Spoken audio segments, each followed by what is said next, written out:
Let me tell a tale of a world where heroes walk among us, fighting through the darkness left by monsters and by selfish men. A tale of glory rents asunder, sacrifice and battles lost. Our heroes know not what awaits them, and still they carry on. Let me sing a song of a family forged by trials and woe. On their own they falter, but together they will write their own tale of glory rent asunder, sacrifice and battles lost. Our heroes know not what awaits them, and still they carry on. What was rent shall be restored. What was lost now shall be found. The price of valor ever rising, but victory brings new rewards. Tales of glory, might, and wonder, hard-fought battles, treasures won. Our heroes know their fate awaits them, and so they carry on.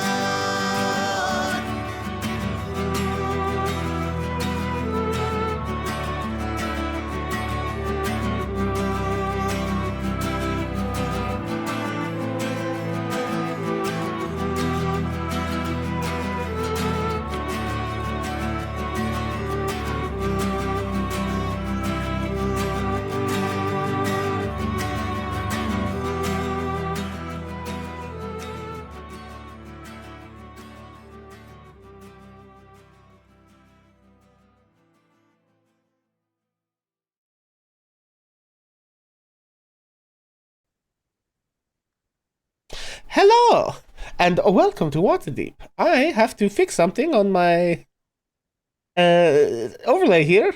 There we go. Hello, and welcome to Waterdeep. I am once again your humble master of dungeons and keeper of dragons, Pixel, and I am excited to present to you the I visited Firewine on Street, and all I got was this lousy goat. Lucky number 13th episode of Ages of Einor in collaboration with our beloved partners in the Yeet Fleet presents Waterdeep Dragon Heist. Yo, what's up, folks? Those of you who have been with us before know the drill, and we're going to get into the game here in just a few minutes, but before we do, we have those housekeeping things we like to go over. First things first, since I'm GMing tonight, you might see things on the screen that are secret GM things, or if you've played this campaign before, you might know some of the things that happen. Don't spoil stuff. PCs will be in chat, and they don't want to be spoiled. Second, don't forget about the rules. There's a lot of them, and we don't always get them right. Don't lose your mind about it. Third, of course, as always, don't be a wangrod. Keep that internet toxicity bullshit out of here. Don't be judgmental about our players' knowledge of the game or the rules, their character or their RP choices, or frankly anything else about them or each other for that matter. And as a reminder, of course, we do release the show on the Ages of Honor YouTube each week following the session if you want to rewatch it or have to miss part of the episode. And of course, as always, before we get started, we're going to go around and cast. If you would please introduce yourself and your character, starting with the man without whom none of this truly would be possible. My streamer senpai and yours, father, gamer, family man, guitarist, rarer than a shiny Pokemon, non-toxic southern accent having homie, Final Fantasy wifing president of these United States. States of our hearts anyway, Prime Minister of Sinister, Wholesome Dulsome, Waifu Haiku Husbando Commando, inventor of non-stick pans himself, Charlie's Chocolate Factory CEO, search contest winning Lord of Sinning, the reason for the season, new year, new me, stronger than an oaken tree, Vincent Page. I expect some royalties in the mail if I invented anything. I am a little offended. Guys, I'm Vincent Page, and I am playing a Verith, the Drow Gloomstalker Ranger. Finally, we love Hell it. yeah. Nice. Actually, all of our folks have their level 3 stuff, so if you've added a subclass, tell us what that is. Also, do you have the inspiration? I do not. No inspiration. Okay. And, of course, lady stuff. I am Lady Stuff, and I am playing Tav, the Draconic Sorceress. And I do have both inspirations. Excellent. And Skynet. I am Skynet. I'm playing Victor, the Oath of Devotion Paladin now. And I have DM, but no chat inspiration. Excellent. Okay. And Jason. I am Jason playing Ash, the halfling wildfire druid. He's been wildfire since level 2, so he's just picked up some new spells and not a lot else this level up. Level 3. Level 3. No chat inspiration. Okay, and last but not least, Foxy. I'm Rainbow Foxy. I am playing Zylander Blazel, who is now my character sheet is glitched. Remind me of the name. It's telling me assassin. Did it? And it's not. Is it? You're a phantom rogue. Phantom does rogue, yours still yes. say assassin up there? Yes. That's crazy, because I went in there and edited that shit. Okay, well, you are a phantom rogue. I am a phantom rogue. I, at the last minute, had a spark of inspiration and decided not to do what I wanted to do the whole time. So, and I have both DM and chat inspiration. Excellent. And, of course, I am Pixel. You can find me here on twitch.tv/hammer and pixel. Sometimes we've been doing some music streams lately on top of our gaming stuff. And you can also find me on our alternate weeks where we have our Call to the Netherdeep campaign, where I am playing Casimir, the tiefling gunslinger fighter. Well, folks, without further ado, when last we left our heroes. Our heroes planned out their final strike on the poisoner's lab for Ash's bounty. Meanwhile, Ash received 2 letters, one from his sister back in the glade, and one from Ness, who was in charge of the magical defenses of their druid grove. This letter from Ness, in response to Ash's letter, asking if anyone had left the glade because the person he was tracking down here in Waterdeep resembled someone from their grove enough that others who had seen both of them remarked on it. Ness couldn't bear to write out her thoughts, but her letter made it plain enough. She suspects that Char, betrayer of the Glade and Zentarum agent in Waterdeep, is her own daughter, Kryn Willowshard. Our heroes finished their planning for their attempt on the bounty. Tav and Vincent would go in the main door and pretend to be buying poison in an attempt to distract Horcus Bribblepip, the poisoner of Firewine Street, and gain intel from him, all while allowing Ash, Verith, and Zylander to break into the lower floor of the warehouse and investigate to find their own intel and evidence. Well, the best laid plans of Jerry's and men after all. Horcus recognized the drow poison they were attempting to use on him, would have been immune to it anyway, and our downstairs heroes were also attacked by a veritable horde of living plants Horcus had apparently been cultivating in his warehouse. A fight ensued, in which Horcus Bribblepip was slain and turned into a pile of snow that immediately melted. Wait, that ain't right. Actually, this ain't Horcus Bribblepip at all. This was Horcus Bribblepip's simulacra that he makes be his secretary. So anyway, true to form, the warehouse was lit on fire. Some plants were killed. Our heroes found the structural blueprints of the warehouse, revealing a secret door and a ladder down into the basement. Put the fire out, killed some more plants. After subduing all their botanical assailants, our heroes chugged some healing potions and braved the ladder to the poisoner's laboratory, whereupon they found the real Horcus Bribblepip. He started off by lobbing an explosive flask at the party, dealing a bunch of damage. Our heroes fought valiantly. Ash turned into a wolf. Zylander started throwing Bribblepip's own concoctions back at him, and his strange cauldron started teleporting him and itself to another dimension, perhaps? However, Ash, in wolf form, managed to grab Bribblepip in his jaws and wrench him from the cauldron before he could be whisked away. Oh, by the way, there was a crazy pool of weird goo that turned out to have a gelatinous icosahedron in it, and so Zylander threw a potion at it that turned out to be a polymorph potion that turned the gelatinous icosahedron into a goat. And then our heroes stabilized Bribblepip before finding his notebooks and learning some crucial information, and that is where we resume our tale Oh, back here on the map screen, which I think I have to fix my overlays again. I always forget to do this. Stand by, everyone. I have to make them actually pull from the right. Nope, that's wrong. Possibly correct. Bloop. While you're doing that, can I just say I Okay. enjoy that you switched mice and men to Jerry and men. That was really great. I enjoyed that a lot. Thank you. Thank you. Anyway, so that is where we didn't resume catch our that, actually. tales. Heroes, you are once again resuming, panting with exertion and metabolizing adrenaline as you have a goat, you have a Bribblepip, and you have a laboratory. Some information you've already managed to find. What would you like to do? Excuse me. Tav's first thing is she wants to take a look at these runes that are around the cauldron. One thing I forgot to say. Someone in the party, Oh, yes. I don't care who it is, please roll me a d10.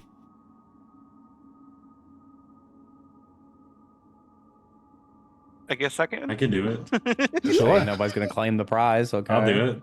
Okay, I do got it. Oh, you got it. 7. Excellent. Thank you. Oh, yeah. Also, VP's got inspo. BP has chat inspiration. I haven't had chat up because I've been reading. Thanks, Skittle. Okay, so that is where we find you guys. You have, about an hour left of this goat being a goat. You have manacled and tied up Horcus Bribblepip, who is still unconscious.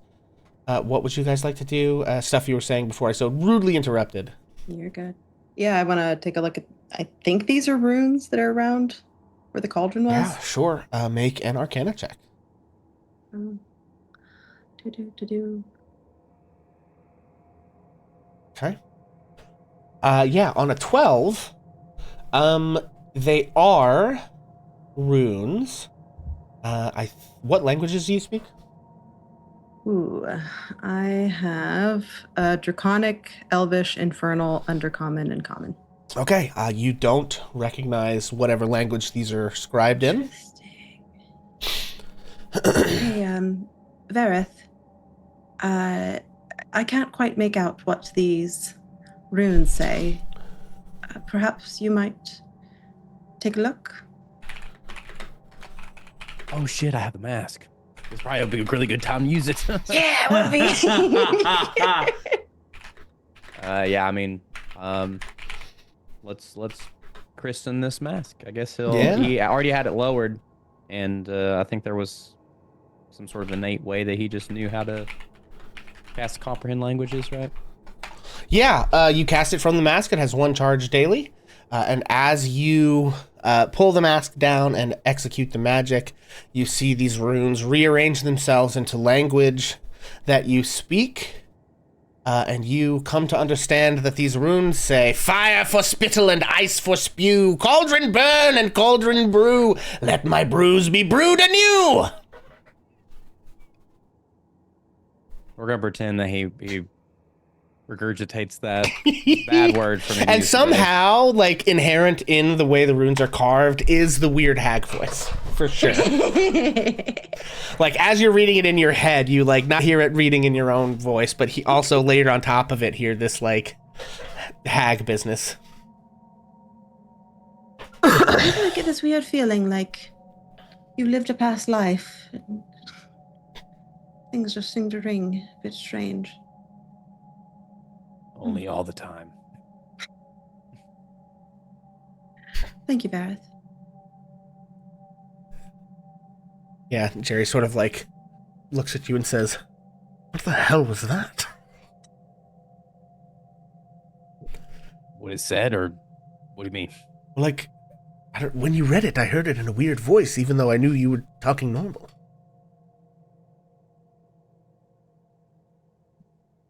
Fucking hags, man.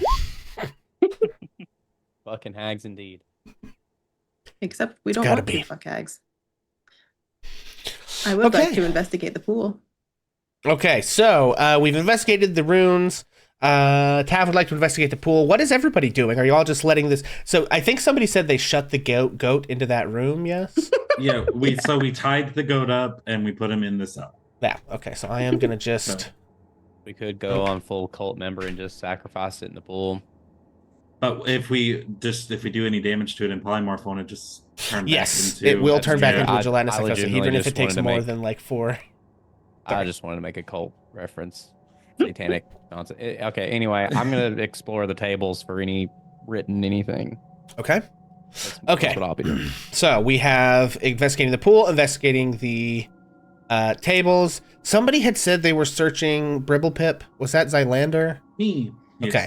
All right. So Zylander is searching Bribblepip. What are Ash and Victor doing? I think Ash was grabbing potions and stuffing them into his bag. Okay. Tables. Ash Got to finish grabbing this shit. potions. And Victor is just Tav. basically guarding Brimplestead or whatever his name is. Holding on to Yeah, him. he is currently unconscious and stabilized, correct? Yes, Sure that he is Victor doesn't unconscious, wanna stabilized, and I explore the believe pool. somebody said he was manacled and tied up. Yeah, Yes. correct. I have It everybody. might also be helpful, somebody who's better at investigation, like looking around to see if there's some connection to the sewers down here, or like, I don't know, I have somewhere some where this investigation. smell of fish is coming from. Okay. All right. Well, let's start with Tav. Tav, go ahead and give me a. You could use an alchemist tools check if you have that proficiency. Otherwise, it'll be Arcana. All right, let's do Arcana. What's she searching? What's she doing? She is looking at the pool. Okay, we'll take a guidance with that. Okay. Take a guidance. That's a D4. Indeed, it is. Correct. Oh, it didn't show up, but it was a 4. Okay.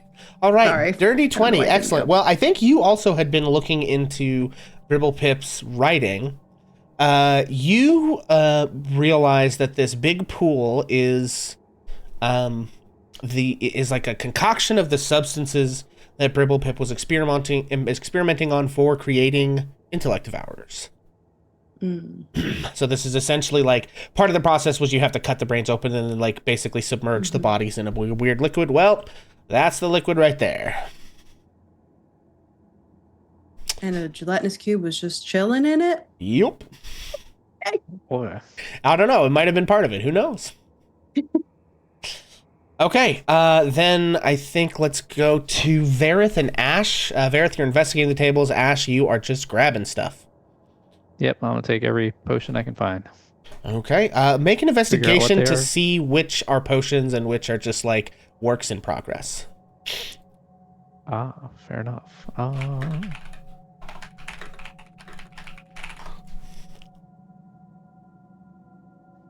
Investigation. There we go. I clicked a button. Did that do Okay. anything? Yeah. did. I'm seeing a 5. Oh, that's not great. Okay. Excellent. This is fun. Okay, so you find a potion. You only find one that you can conclusively determine is definitely finished. It appears to be a steamy liquid that is gray in color.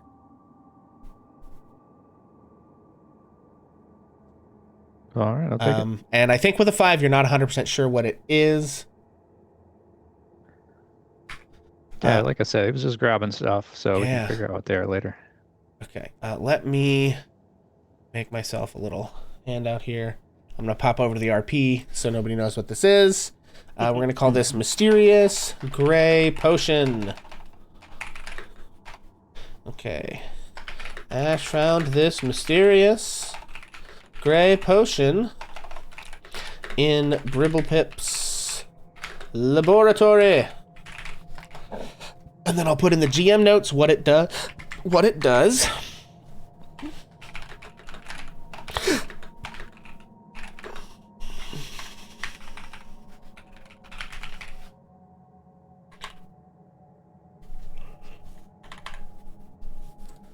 Okay. And then I'm going to put this in Ash's journal, and then you can put Mysterious Gray Potion on your inventory sheet. And then if you'd like to have someone identify it, or if times get tough, you can just drink it and see what happens. Nice. Okay, Varith, go ahead and make me an investigation check as you're looking at the stuff on this table. 12, okay? All right, with a 12, what are you looking for? Are you looking more for like information about what these things are? Looking for potions that could be useful? Like, what is the intent? I actually was just looking for anything written down. Okay. So, like, if there's any notes on the potions or correspondence, like literally anything that's written down, he would be stacking up. Okay. 1 second.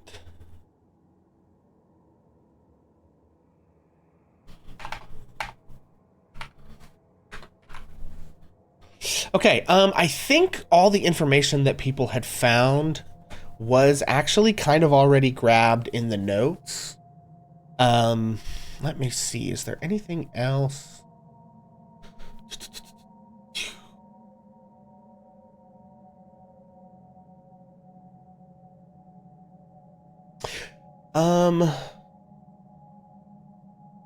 Yeah, I think that all the information is in the notes that is between the calendar and the notes that Tav has. So unless you want to like grab those and look through them, which I will let you do if they accede to that, the only other thing is just to sort of see what is on the tables, if that makes sense. Cool. Yeah. So then why don't we play it like this? If there's really nothing and they've already grabbed everything, then I will start around the walls looking for. If Tav said it out loud, I don't know that Barrett would have thought to do this, but if Tav said out loud to look for entrances, he can be doing that for sure. Okay. Yeah, hell yeah. Yeah, I think with a 12 we will come back to that. Yeah, sure. That's fine. Okay, and then Victor and Zylander. Victor, you're guarding Bribblepip to make sure he doesn't like suddenly come awake and do stuff. And Zylander, you are looking through Bribblepip's like pockets and searching on his person. Yes. Go ahead and make me an investigation check. 24. Hell yeah. This is very, very fun. You find that Bribblepip, on the inside of his little coat, has a pocket that as you reach into it, your whole arm goes into the pocket, and you don't feel a bottom to the pocket. Can I strip him naked? Or can I strip his clothing off? I mean, is he wearing a bag of holding? He's not wearing a bag of holding, but one of the pockets in his coat is enchanted to connect to some kind of demiplane to store a bunch of shit. I want his coat. Can I have it? Sure, yeah, you can take his coat off. And you get the sense, I think, that if you like try to start pulling stuff out of the pocket, that there is stuff in there. I don't know that you like feel anything specific, but you like at least like, magically you sort of understand, if I try to pull things out of this, there is stuff that he stored in there. Okay, I'll do that later.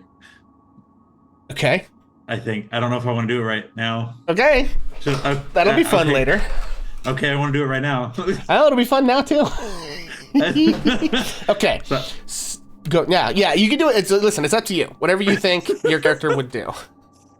Honestly, Zylander would be really curious about the fact that he's never seen a pocket that has no bottom.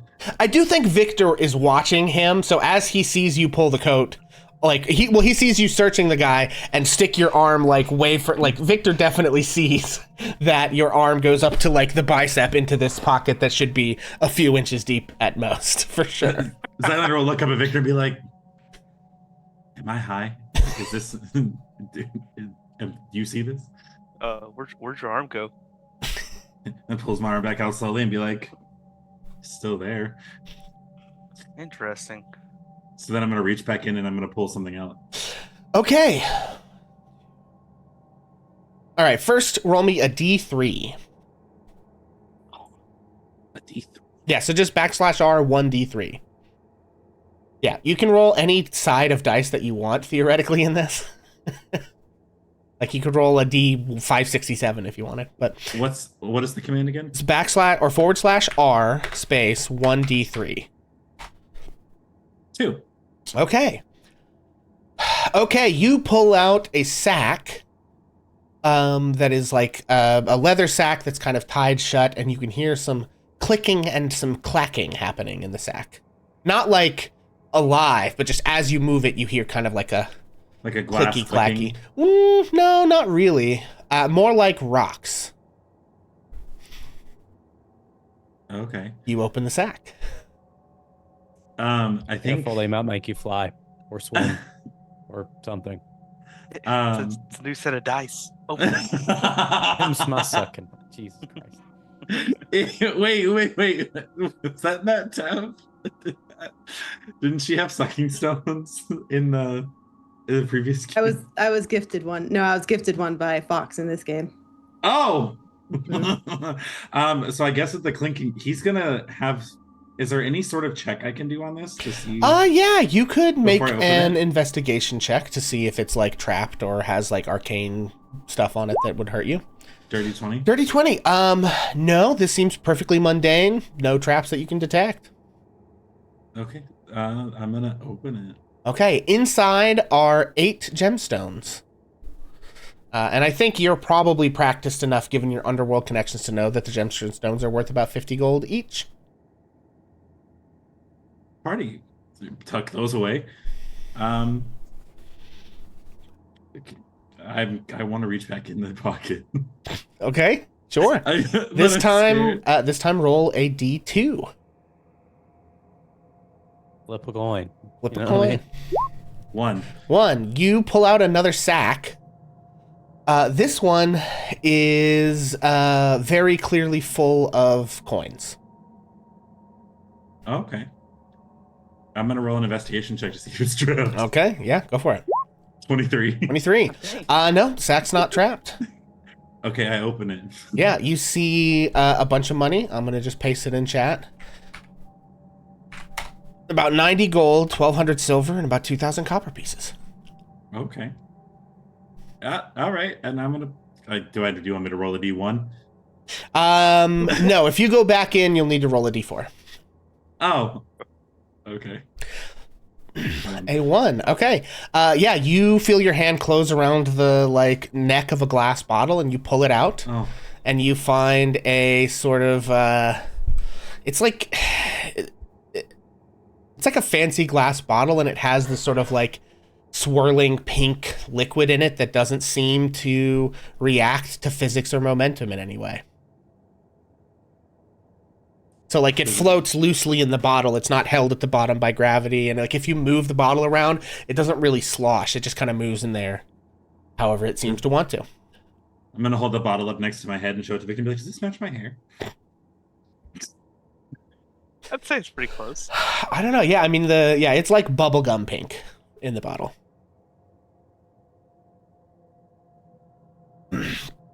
Okay. Thank you. Yeah, I think you A lot of feel math. like Yeah, and can I do like an Arcana check to see if I can kind of like get an idea of what it is, or what would it be the check? To see if I can figure out yeah, what the sure. potion is? Sure, I'd say an Arcana check. It'll be tough because it's a random 17. potion. 17. Yeah, I think it would be more than 20. You think like there's some things you can rule out. It's not a healing potion. It's not like poison. It's not like alchemist's fire or any acid. It's like some kind of magical effect, but you're not totally sure what it would be. Okay, I'm gonna tuck that away, and then I'm gonna throw the coat over my shoulder since he's much smaller than me, and I'm gonna walk away. Okay. I will say that you feel like there's more stuff in there. You don't have to pull it out now. I'm gonna wait because Okay. I feel like I've gone long enough. Oh, this is... Ooh. Okay. Oh, stop doing that. I mean, listen, it is taking a minute, but I will say that, like, it's totally up to you what to do. I don't think it's, like, taking too long from my perspective to do then this. So I don't feel like you should feel... Like, if you think Zylander in character would be like, I'm going to pull the rest of this stuff out on my own time just to see what it is and then decide if I want to share it with other people, that's fine. But I don't think you need to feel like pacing-wise. Okay, you know. So in Zylander's case and as he has pulled out 3 really looks like expensive things out of this pouch, can I tip the coat over and like kind of just like and see if anything else comes out? Yes, above a table, sure. not high enough for things to break. Okay, yeah. Specifically. So you turn it over and pour stuff out of it. And you see a couple other things come out. You see a massive potion of healing, probably bigger than any you've seen. You see a potion that has like extremely bubbly water in it. And then you see an entire robe fall out. And the robe has a bunch of little like patches on it that look like little stylized depictions of stuff. Also, real Nice. quick, Ash, will everyone please denote on the map where you're standing at the moment the last object falls out of this coat? Son of a. Oh no. Okay, well, I have a question. So there. Zylander's right here, just as a heads up, because Okay. I was dumping it onto the table to make sure it I'm doesn't dying. fall. This is happening. Okay, sorry. Okay. Would I have had time to move onto the wall? Because if not, I'm saying I'm gonna say yeah. He pulled out a bunch. There's like 3 or 4 different objects. So yes. Pick In that a case- section of the wall. Let's just be thorough, and I would start up here at this one. In this- Fabulous. Okay, I It's need. coming up so good for all of us. Also, I think it is Okay, 126. I gold need per person. Zylander and Victor to make a dexterity saving throw. I can't believe I stepped right out of range. That's hilarious. I'm Oof. using DM inspiration. Okay, it is a. I'll just tell you, it's a DC 13, folks. Oh my! Hey. You said Nice. 13? That'll Oof. do. Okay. Oh, that'll Needs do, to donkey. beat it. All right. That'll do. So, and was that chat inspiration or DM inspiration? I used my DM inspiration. I used DM. Okay. Okay, and you're sticking with the 3 there's, Victor. As much as I don't want to, yeah. Okay. Buddy. All right. Go ahead. What did Bribblepip roll? Okay. Brimblepip, I do need to roll for him. Okay. Anyone who failed the check, I think he auto fails this. Yeah. Yeah. So, Victor, you take 24 points of damage. Zylander, you take 12 points of damage as the coat explodes. He had so it turns out that he didn't cast any type, or he didn't have any type of trap on the stuff in the coat, but anytime someone pulled the last object out of the coat, there was a glyph of warding prepped to go off. So the coat, not the robe. Not the exploded. robe. The robe is fine. The coat explodes with a blast of, I'm going to say acid. So a huge splash of acid just blasts all over anyone in a 20-foot radius of the coat, dealing Holy damage. Now, shit. the magical objects are fine. The coins are fine, but you do take a bunch of damage. Holy shit. Damn. So now the coat's gone, so I don't have that bag of holding anymore. Yes, essentially. it did destroy the Damn. coat when that happened, unfortunately. Damn. I didn't think. that Yeah, would've you been checked no the way for stuff me in to- the coat, but you didn't check the I didn't coat. check the code itself. That's Oh. my bad. I don't think I would have been able to figure it out anyway. My character wouldn't have been able to deduce that. Yeah, maybe. It would have been a pretty tough check, for sure. Yeah. Okay. Well, Vic, Okay, real quick, hang on. Bribblepip's making death saves again, I was about to say, Oh, and that throwing counts up- as one failure. Oh, Yeah. blessed. So, Tyler's gonna yell, "Ash! I I'm, made a mistake." I'm gonna throw a potion of healing on Bribblepip. okay. Oh, okay. Wait. All right. Wait. How much? that- Maybe. Roll 2d4 plus Wakey, 2. Oh, did I just fuck up? Maybe. I mean, he'll be conscious again. He is He's in tied up. shackles. Yeah, he's in shackles. I'm just worried about if he had a simulacrum, what other spells could he cast to get out of manacles? We're gonna and put a rope. fucking tape over his mouth. Okay, yeah, but I mean, if I think you think that's what Victor would do in the moment, 8 points. Okay, excellent. As you dump the potion down, he's like covered in like acid. Most of his clothes have been acided away. He's like looking like he just washed up on a like deserted island or whatever. Okay, here's a question: did you guys like gag him or just bind him? Pretty sure we just binded him. Okay, yeah, so he wakes up. Release me at once! I forgot this is the voice. Zylander's gonna take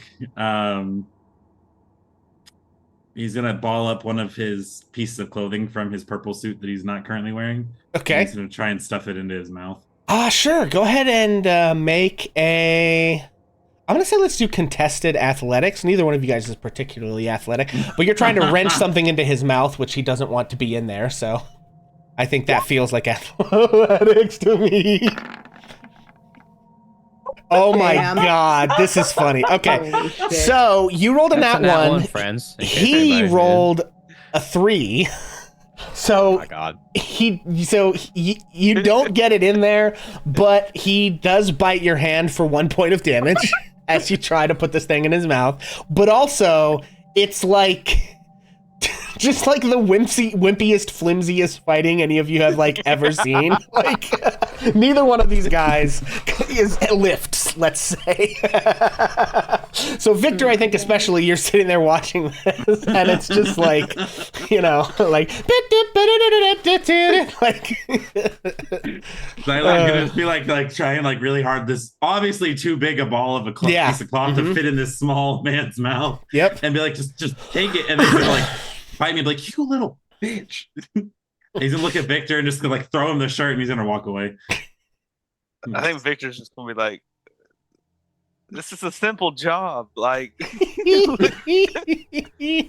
I mean, you guys could choose to like knock him out lethal damage style if you want. yeah.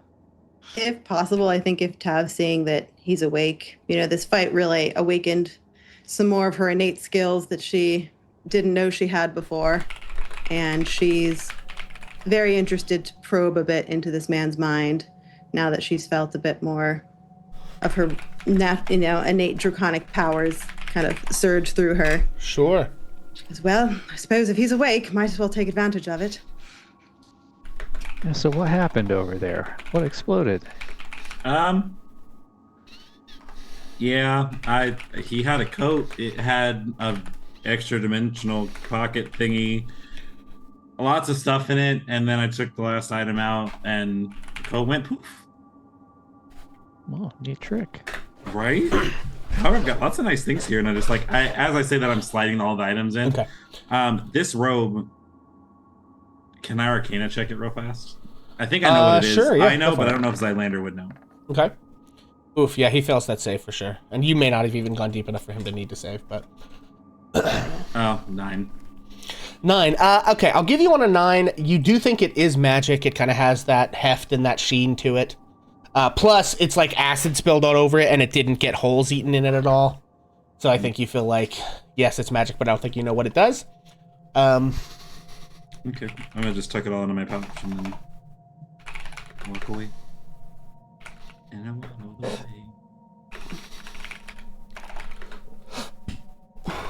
Okay.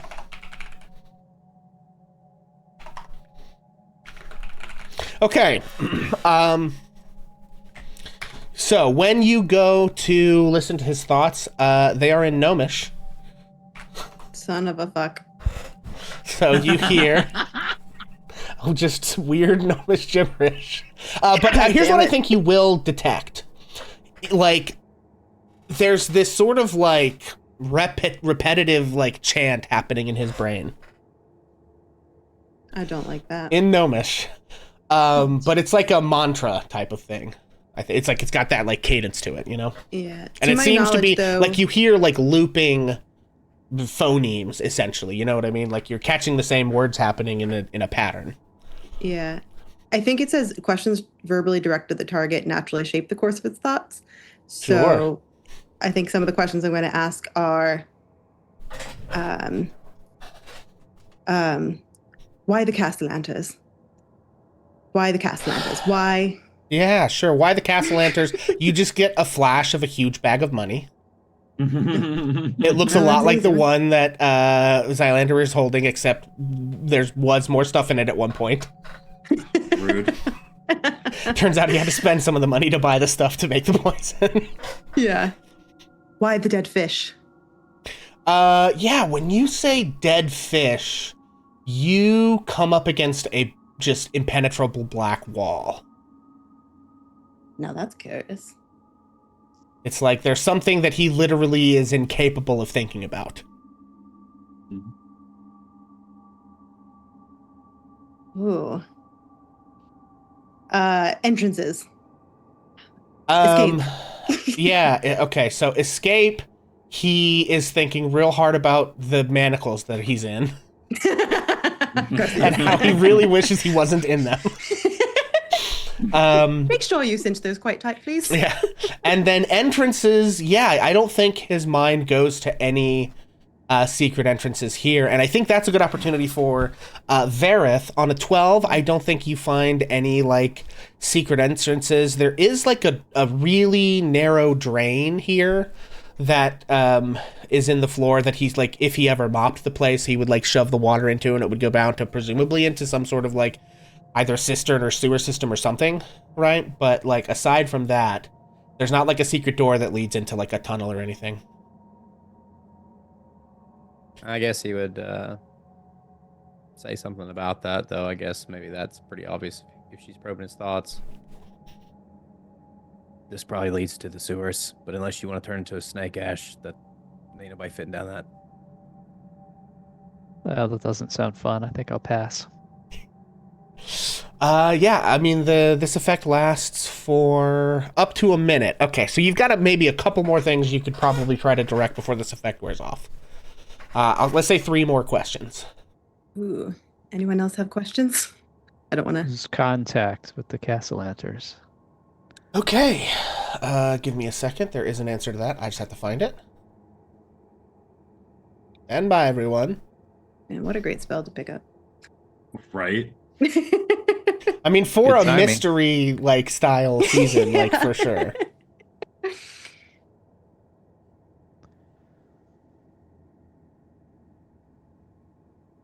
Level 3.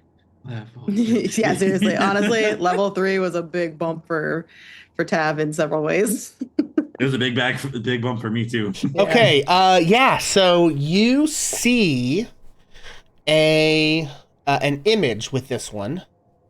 It is an individual in a very, like, crisp, sharp black suit wearing thin-rimmed spectacles.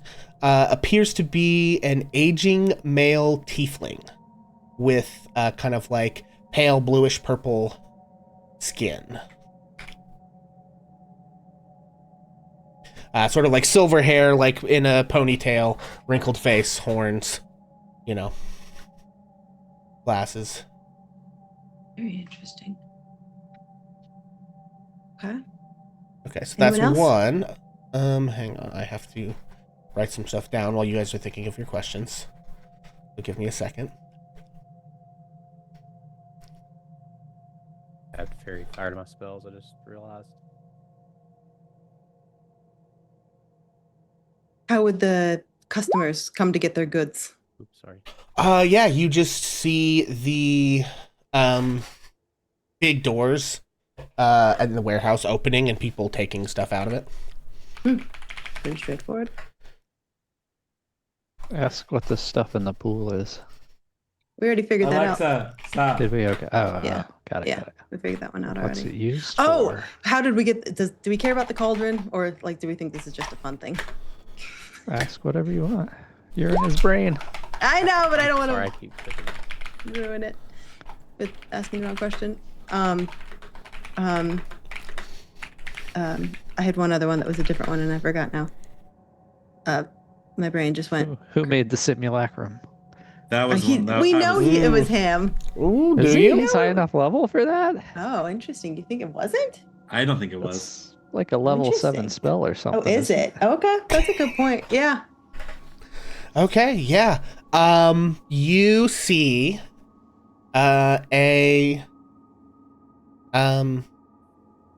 you see a strange creature with a massive eyeball in the middle of its head and eye tentacles radiating outward like spokes from a wheel. Yeah, he casted it, right? Believe at the beholder. Well, Okay.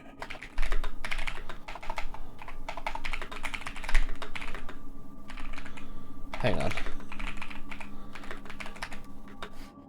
I'm just trying to write down the shit about that person you saw so I don't forget what he looked like, so when I describe him later, it will match.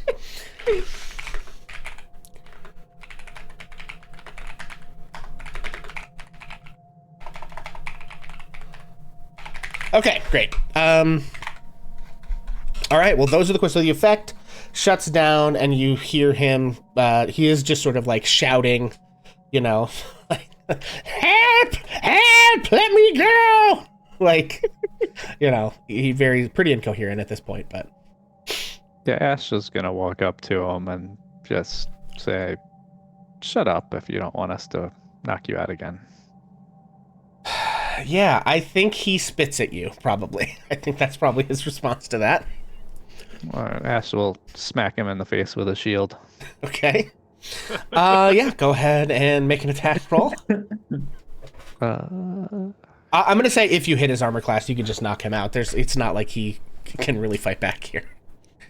Okay, 10. I think you have advantage on this, probably, because he is restrained and prone. Yeah, that'll do. So with a 17, you clock him with the shield, and he conks out. And we're gonna say non-lethal, so he is unconscious, but not like dying or making death saves. Perfect. Okay. Skylander's just gonna smirk, look at Ash, and just give him like a yeah. Yeah, nice work, team. That's some good info, Tav. Thanks, although none of you know Gnomish, do you? Yes. Oh. No, wrong little type. yes. Oh.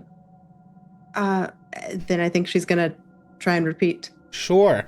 Yeah, given that you're trying to repeat a language you don't know, it is hard to know where the words stop and end. And I don't think you have, like, whatever that feat is that gives you, like, perfect recall. So I'm going to say make an intelligence, just a raw intelligence check. I'm going to call it a DC 13 to accurately enough replicate these words. If you get lower than that, we'll maybe do parts of it. Oh, Okay, Perfect. great, perfect. Let's go. Yeah, okay, so yeah, this is what you are able to pick out, which is all of it in Gnomish. Actually, I'm gonna message it to you because that's more fun. Oh Message it to boy. who? The person who speaks Gnomish, right? That's you. Yeah, that'd be okay. you, Vareth. There we go. Why does Vareth know Gnomish? Because of the. I was I wondering gave the him same the- thing. Oh, it's not from the. Oh. I mean, has nothing that to do- effect I think is still active, but also But I also um, do it just just know in his Gnomish. backstory. Huh, that's crazy. You'd have to be able to write down what he said for him to use the mass to read it. Yeah. Comprehend languages? Well, no, I think you can comprehend I think you spoken can. Oh, languages. is it? Yeah. I don't think you could thought it was speak read, not back in comprehend. the language, but I'd have to double check. Yeah, I My think it fault. is. I thought the mask Okay. was reading, not Is this comprehending. what you heard in his mind or written down somewhere? I heard it in his mind. He was just repeating it over and over again like a mantra, Oh. which makes me concerned. Yeah, I think it applies to both. Like the being a mask, like you would think it's just the eyes, but the magic actually does apply to spoken language as well. Okay, cool. My bad. Okay, yeah. So I messaged. Wait, so who spoke Gnomish there? Me. BP. Okay, so I did message that to you, right? Yes. Okay. He's saying, "As you wish, my lord. My life is yours to order. I shall spend my life to learn as you wish."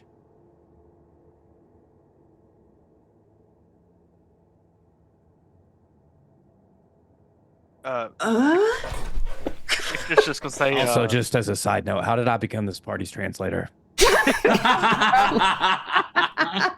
Yeah, Jerry pops out and says, "I got sick of doing it." Fair enough. Well, you're doing a great job for what it's worth. Can you message that? What that was? Yeah, I Sorry, can put it in there. I'll just throw I'm it like in there. much more of a. Okay, thanks. As you wish, my lord, my lady.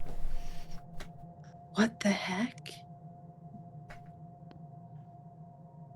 Who is his lord? Is it a mind flayer?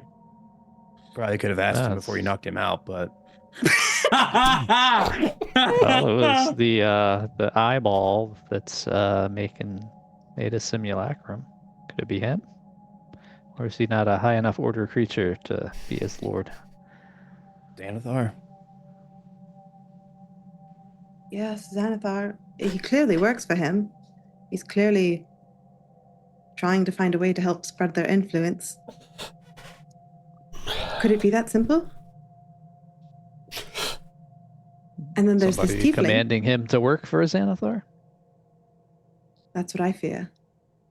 If there's another hand behind this. I do have to ask, what do you think that the Castellaners stand to gain from working with Xanathars? I don't think the Castellaners know that they're working with Xanathars. I think they fully well expect to be delivered poison that kills these people who attend the Founders' Day. And I think that Xanathars is taking advantage of it. That all tracks. I think you're right. Should we tell somebody about this? Does this not feel a little out of our range? think we should. 100%. However, one thing to keep in mind, we have the access to the poison. We've disrupted their trade. But it's still a month away to the Founders' Feast. Who's to say they can't find another supplier in that time? How do we have ensure? two problems. We have a massive stockpile of poison here. We should probably destroy that, right? We burned the factory down.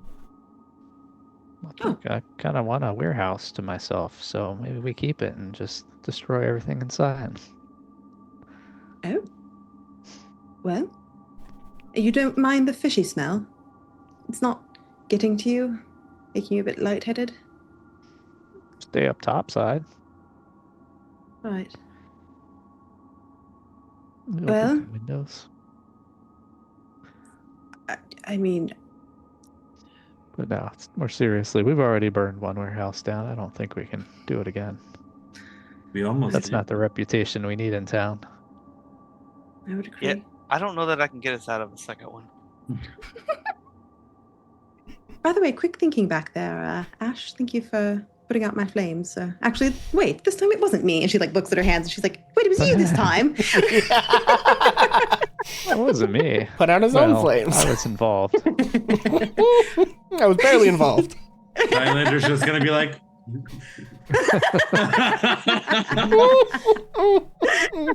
All of a sudden, just look up and be like, "Huh? What's happening?" You know, Flames? like- Little, I never. Thought Okay. a little water on hand might be in order after the last warehouse adventure. Apparently, it's quite a good idea. I guess that little fox of yours is a bit mischievous, eh? It's not the only one. It's in good company. I do have a few things that we could do. Again, I think destroying this poison is a good idea. However, if we could find something that smells similar that we could make to have them still think they're picking up a poison and it just turns out to be harmless. Oh, that's a good idea. And are we also aware that you have a scroll of disguise self? You told us. I think I did at one point because there was a previous battle where I was like, well, this was useless right now. So, what's stopping us from disguising someone as Gribblepip and then delivering the fake poison as him and figuring out who the contact is in person? I agree. When I looked in his mind, I saw how the customers come. I think that it didn't even seem like he had much of interaction with them. He could practically just stand there.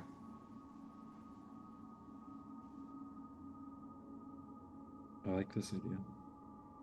Do you feel, I think, Ash, you're probably... Wait, there's an alchemist we haven't been to. Do you think the Coralon's apothecary, I believe, is near our house? We haven't been there yet, but between him and you, Ash, your alchemy skills, perhaps they could help us find, you know, a mocktail, per se. Yeah. Yeah, try to so find there some help. is, sorry, not to interrupt, but Coralon's Crown is an apothecary shop that is in Trollskull Alley where you guys are. Yeah. Could be worth a I've try. got some things for them to check out too and see what these are. So now the only problem becomes we either kill him and leave his body here for a while, Oh, or leave him hostage. That's gonna make it hard to pick up our bounty. It will. Oh no, because if we do this plan, If folks will the know. Castellaners will know that He's- he's in custody. Correct. Or That's my dead. fear. Yes, exactly. Can we disguise self on the body? Oh no. Then we still no. couldn't It claim doesn't the last that bounty. long. Well, disguise self incident is you can only cast it on yourself, and you couldn't make him cast it on himself if he was dead. Yeah. So We need a potion. But if we killed him while he was disguised self, if we commanded him to use the potion and then killed him, I don't know how you would would the body transition back like. to him? Yeah, I don't. Yeah, it would end when he died for sure. Oh. Because you have to maintain Polymorph him into a concentration. goat. But If you, I mean, do if you find damage. another polymorph potion, Is it a true You want me to roll a polymorph? D100? I got you. yeah, if you roll 100 on a 100 right now, you can find a true polymorph potion on his thing. Sure, Let's go. Come on. that's a risk I'm willing to take. Do it again. Damn. Oh, it's so close. I mean, technically, it's the exact same difference as any other number on the die, but it feels close. No, it feels close. I will say on a 90, you do find an empty vial of true polymorph potion. There's like a teensy little, Empty like, vial. you know, like maybe if you scraped the size off enough, you could give him whiskers for an hour. But aside from that, The Islander's just gonna like pick it up and like just shake it and be like,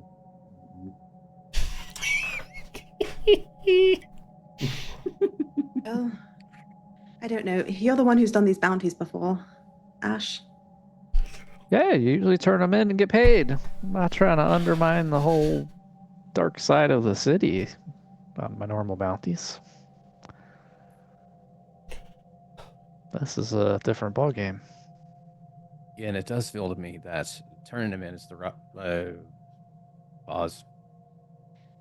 Turning him in is more fortuitous for us. And then we should tell somebody about what's happening here. Because how are we going to take out the entirety of the Xanthar's Guild and the Castellanders? In this, by which ourselves. we do have to ask the question is, who's going to believe us?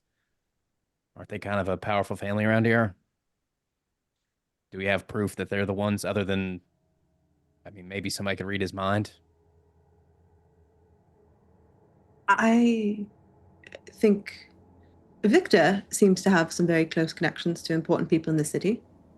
Yeah, I mean, I can talk to Earseal. Well, with that being said, then I think that turning him in is, sure, they could probably find somebody else, but that takes time. It takes resources. We could put a note in our contact circles in case they reach out trying to find new poison. I'm sure that we all run in different enough circles that we could have like a ready plan in case we hear.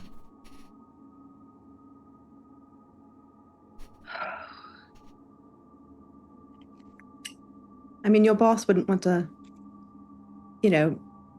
keep a secret bounty prisoner for a month or so, would she?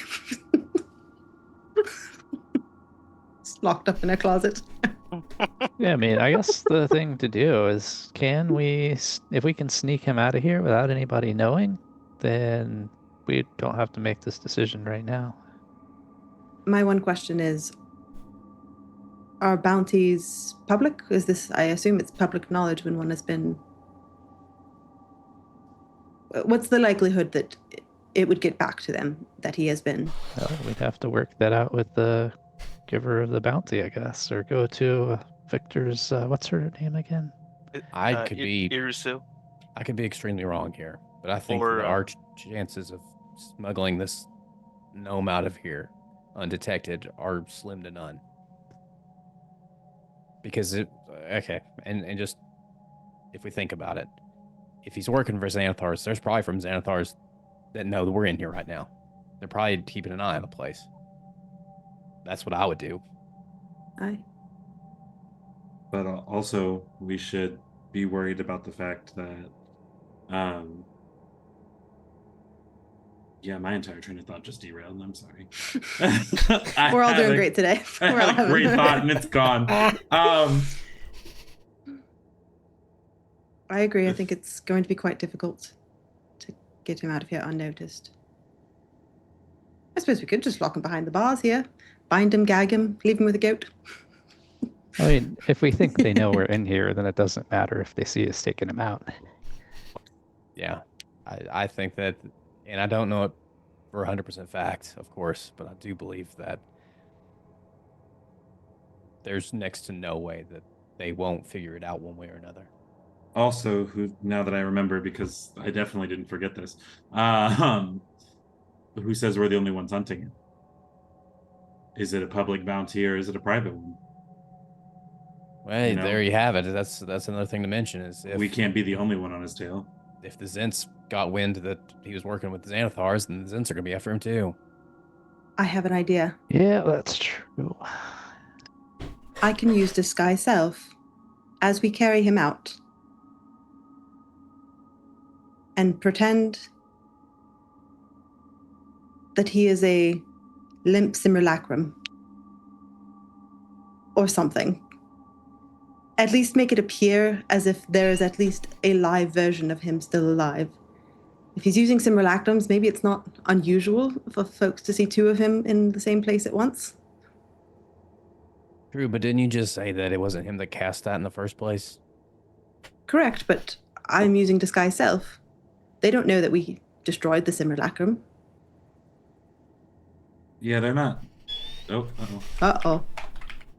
No, it's fine. Y'all keep talking. I actually have to Okay. make a quick bio break, but I don't want to derail you guys planning, so just don't do anything that requires a roll while I'm gone.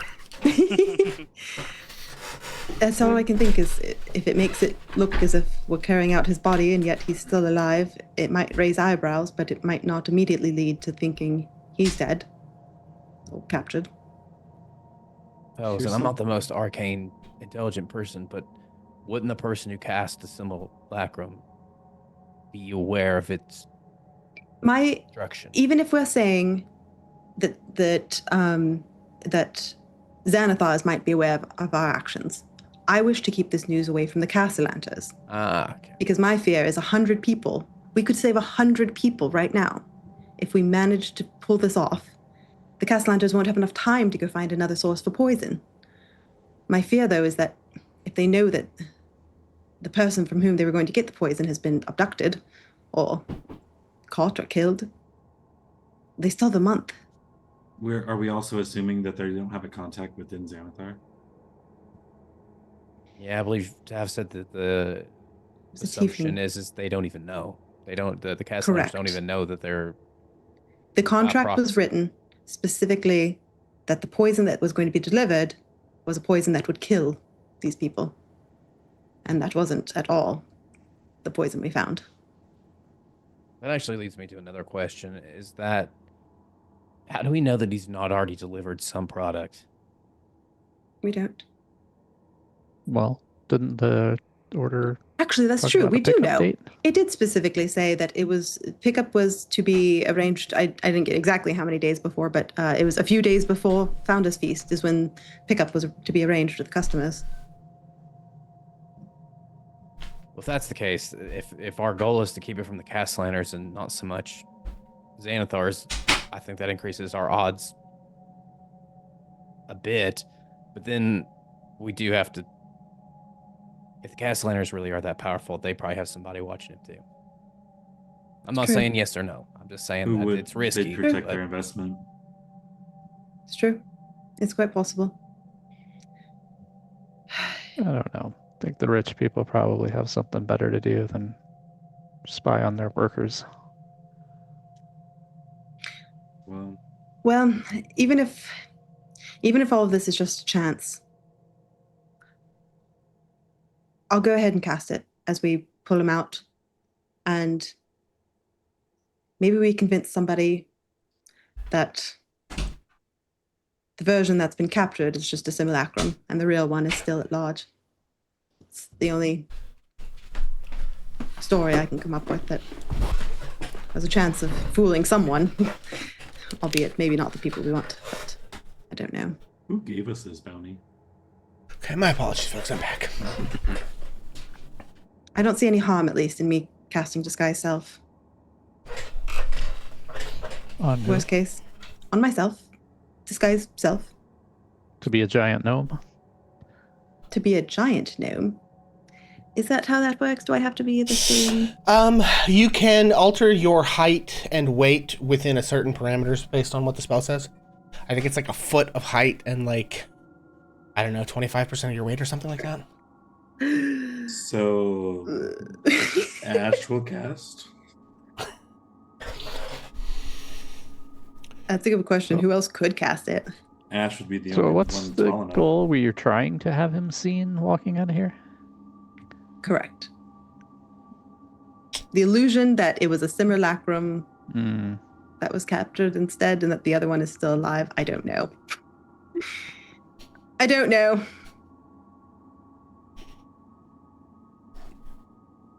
All feels a bit risky. Well, and then, I just can't help but to feel that they're gonna come check on progress before a month's out. So even if they believe for today that he's still in here working, a week, 2 weeks are gonna go by, and somebody's gonna come knocking, checking on the progress of the poison. Again, that could be Xanathar's. I don't know. You don't. But you don't think that the Castellaners will want to come check and see if he's gonna make it in time. I don't know. Do I have any, given what I know about nobles, do I have any reason to believe one way or the other? Yeah, make it, I will say there are some assumptions you may be able to make, but let's make an intelligence check, anyone that wants to, as they think about this question. And pending the results of Let's go ahead and I'm going to burn my chat inspo. We're going to do that again. That'll do it much better. Holy moly. Okay. Yeah, okay, so with a 22, as you think about this, Tav, okay, number one, this is a really, really important ritual, right? I think you know enough about the nature of, just like infernal dealings from your personal research and interest to know that if it's true that they have some sort of deal with some sort of powerful devil, and they're supposedly doing this ritual for like 100 souls every 10 years, like, if they fail to hold up their end of that bargain, that's very, very bad. So they're going to be very, very motivated to make sure that this is on track. So yeah, they are probably checking in on some kind of a timeline to make sure that they don't need to cultivate a secondary, like, backup option. Because it's a 22, another thought occurs to you, which is they're going to be very motivated to make this happen. Why are they going to be very motivated? Because of the bad consequences. Wait, what are the bad consequences? If they fail to deliver their end of the bargain, there is a good chance that they will be instantly sucked into hell. Yeah. Like, on the spot, their patron will show up, reach a hand out of the earth, and drag them to the pit.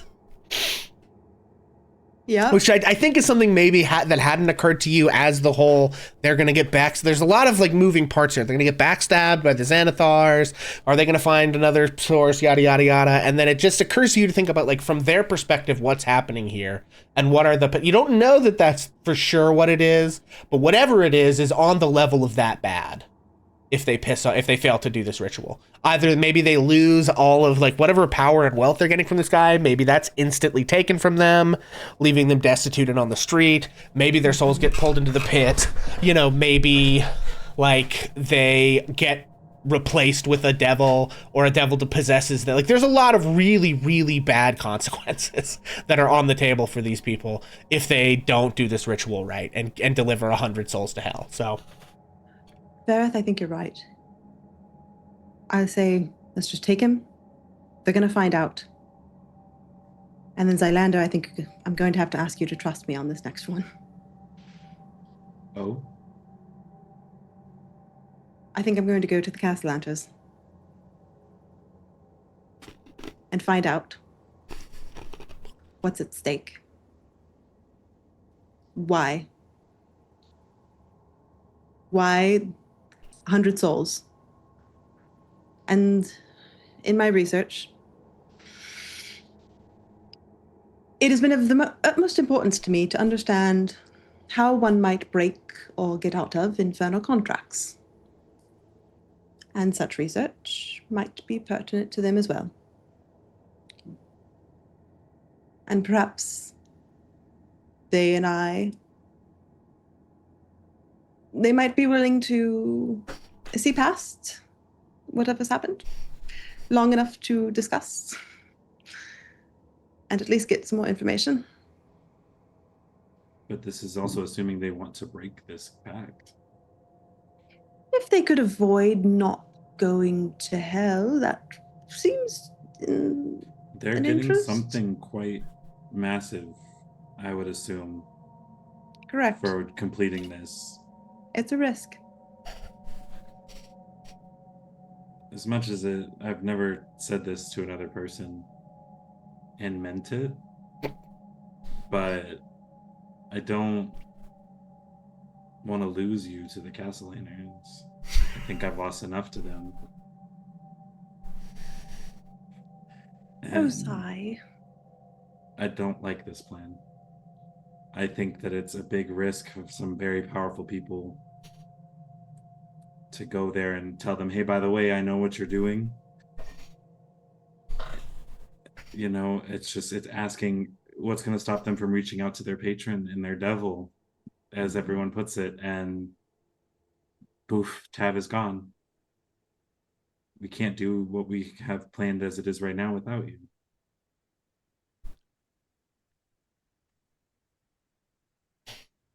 Here, here. I think Tav's actually really taken aback by that.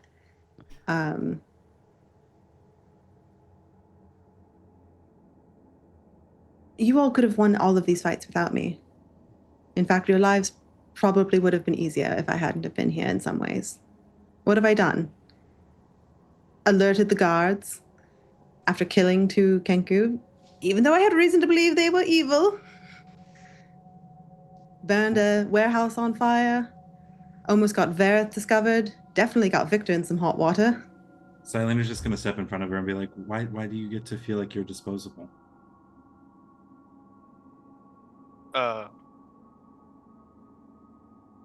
You matter to all of us. Even if Verith over there ain't gonna admit it. You don't get to just sacrifice yourself and put yourself at risk so that the rest of us can somehow learn to live without you in our lives. That's not fair.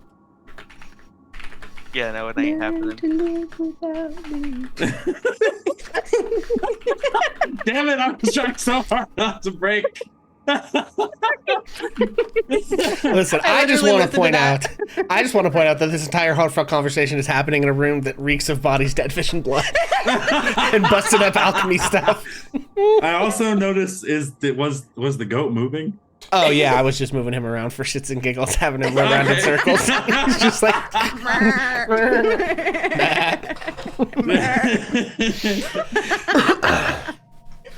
But- Okay, well, I think yeah, so what do you guys do? I think let's go ahead and make some kind of a call.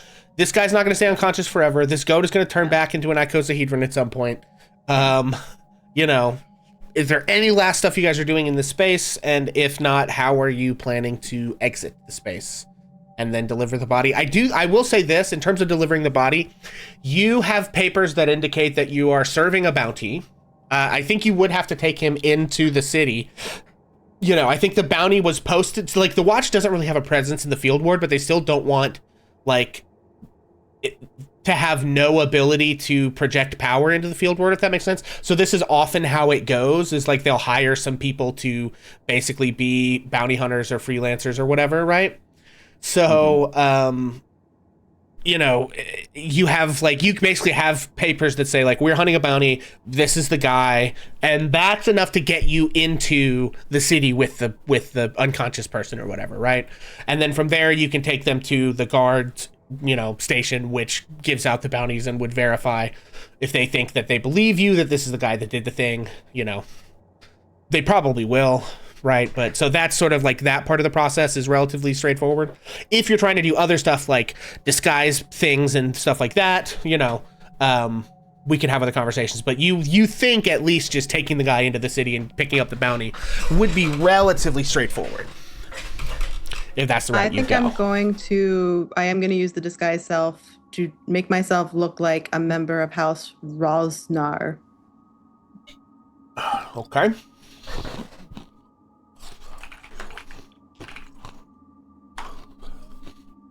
And I think Ash is just going to step up and say, we don't have to have this conversation down here where this slime's about to bust out. You want to do one last check of any of the stuff sitting out and see if you can find anything better than I did, and then maybe head upstairs? Islander will agree. I will also say to have, obviously you can make the choice you're going to make here. I'm pretty sure impersonating a noble in Waterdeep is like a pretty big crime.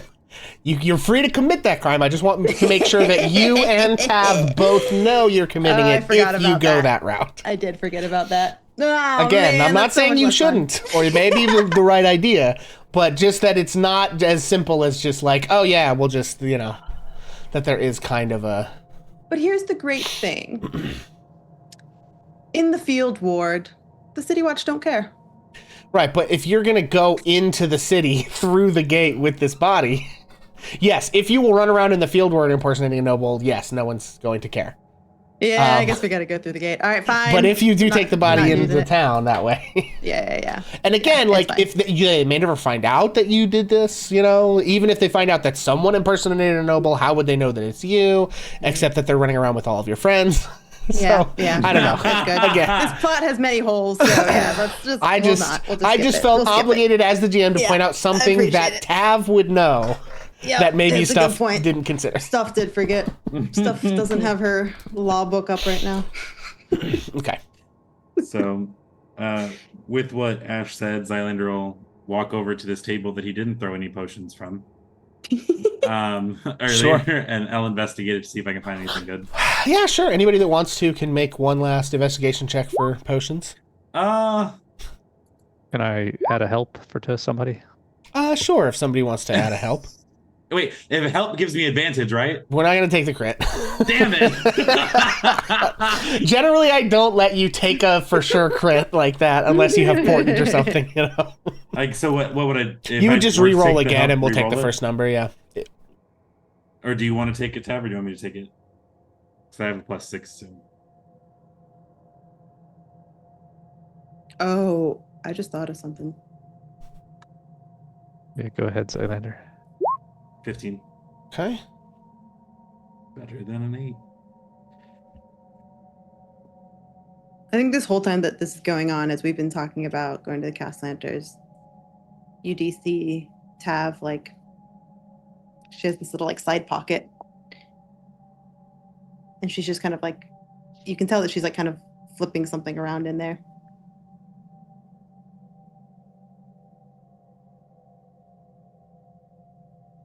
Who does? Tav. But who notices? Maybe you, because you and I are having a heart-to-heart.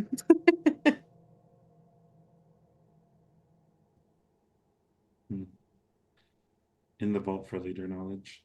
Okay, sorry.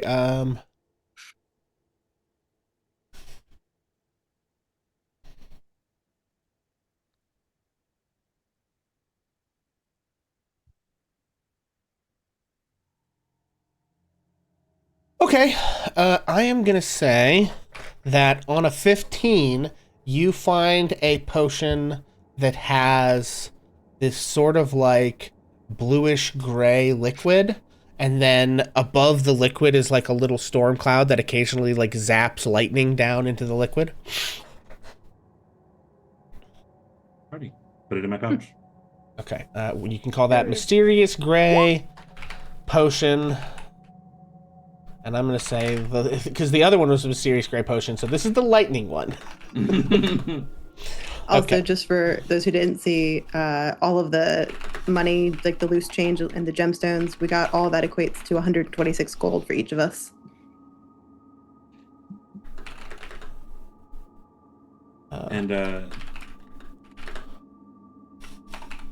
Pixel, I'm going to send you a message about the gemstones. Okay.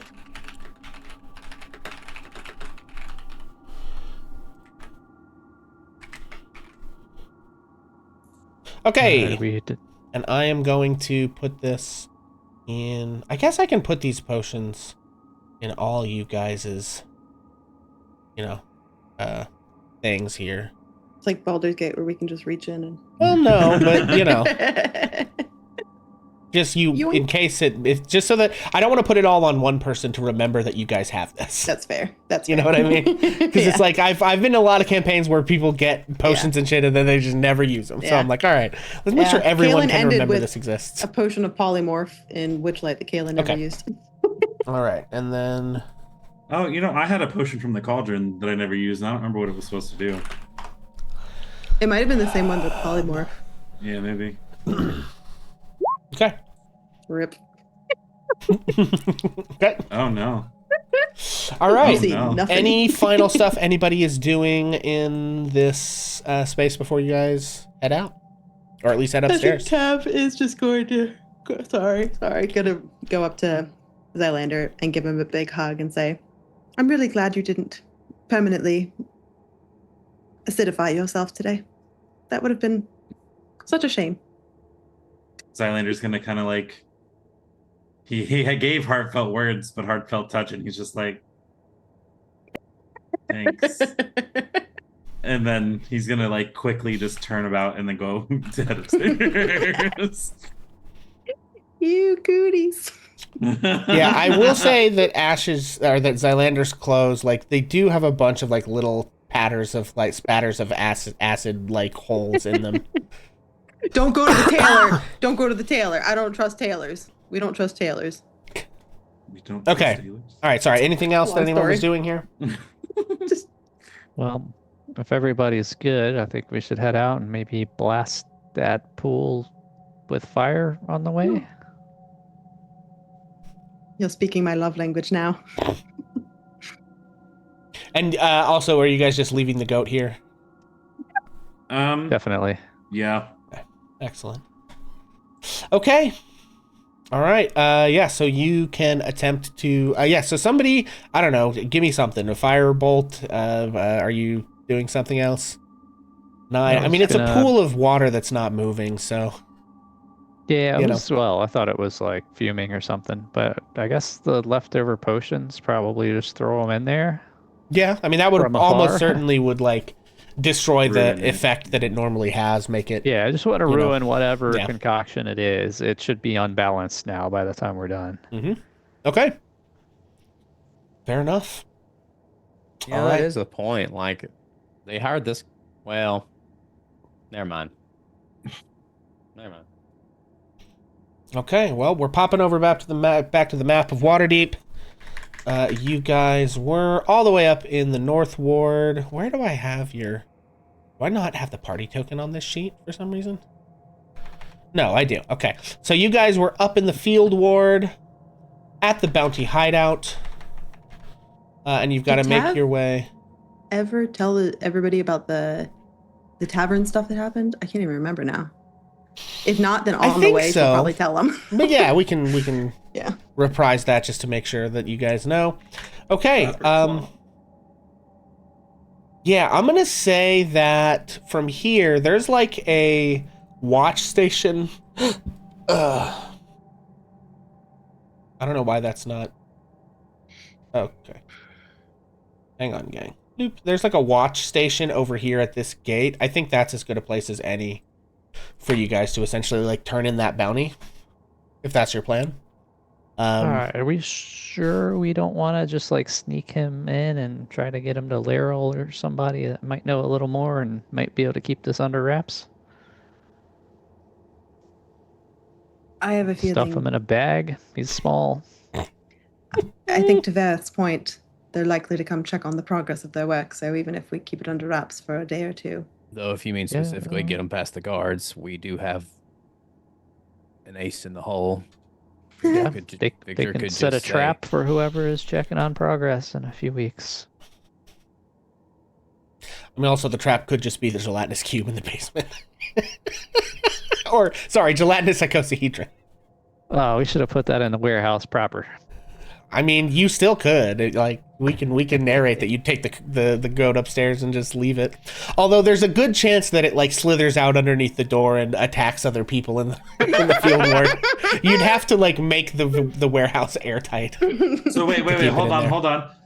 What if we do that and then we get another bounty to come take care of the gelatinous cube and make more money? Bounty out for a I mean, listen, if you're fine with the deaths of the civilians that it kills in the meantime on your hands, sure. I don't know them.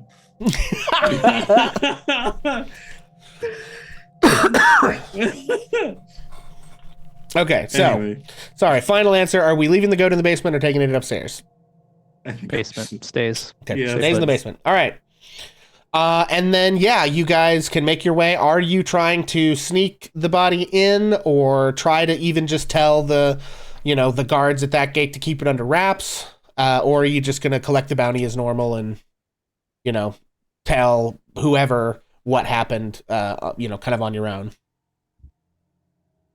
I think we should try to sneak through, because if it fails, we're not going to get in trouble. We're just going to show them we have papers for them, and it's going to be good, right? So, Case scenario. If anything, Victor will blue line us through, so it'll be okay. and Oh. did we rest at all on the way through in the warehouse? I mean, you Um, certainly could take a short rest before you guys leave, if that's important. Yeah, if you guys are good with that, I would like to get my wild shapes back. I would like to use a hit die, so Yeah, that Because, acid. and I'm sure somebody else might want to use a hit die. Yeah. I want to point out that if I did not pass that, I would have been knocked on. I would have almost died. If we hadn't leveled up, I would have died from the minor one. Damn. Yeah, it was bad. Okay, short rest. So if I hit short rest, Listen, I personally feel great about that as a mechanic of having the glyph of Hey. warding go off whenever somebody takes the last item out of the pocket. Chef's kiss. So out of curiosity, if I had put like some things back into it and pulled something different out, would it have stayed? Correct, yes. Oh damn! Because that's how he was using it. That's how he was using done it. it. Yeah. I That is could've 100% made it- how he was in case using I it. ever get taken and like bountied and like stuff, they go to clear it all out. Poof! There's my escape. Yes, exactly. Ah, That is so basically how he smart. was. Yeah. I felt good. I felt clever there. I was like, yeah. Oh, He nice. essentially has enchanted this thing to explode whenever the last item is taken. So he just never takes the last item. He always puts something else in, even if it's just like a rock or a copper piece or something. Just to Nice. Nice. That's a Listen, good one. if you guys Chef's are kiss, ever yeah. out there, trying to keep your stuff safe, you can just tuck that in your back pocket, put that glyph of warding on your own bag of holding, and off you trot. Because you can make a glyph of warding like extremely conditional, right? Although I think also technically they're like it stops if it moves a certain distance or something, but it is what it is. Anyway, Sneaking in. okay, So sneaking I in. can be a horse if you need someone to carry some luggage. Yeah, okay. Hell yeah. I mean, the guy's warehouse would have like burlap sacks or crates or something, around if you need to like put his unconscious body in something. Yeah. Grab a cart. Is there one that wasn't ruined by fire or water? Yeah, oh yeah. There were like the upstairs of that map of his warehouse, like there was a bunch of stuff in there. Like crates of alchemist crap. It's mostly like tools and, nothing of like major value, although you guys could theoretically nab more alchemy gear there if you want, but it's also just as easy to like empty a sack or a crate and do whatever with it. Also, we can turn off the extremely ominous downstairs in the lab noise and swap over to the medieval city noise. Ah.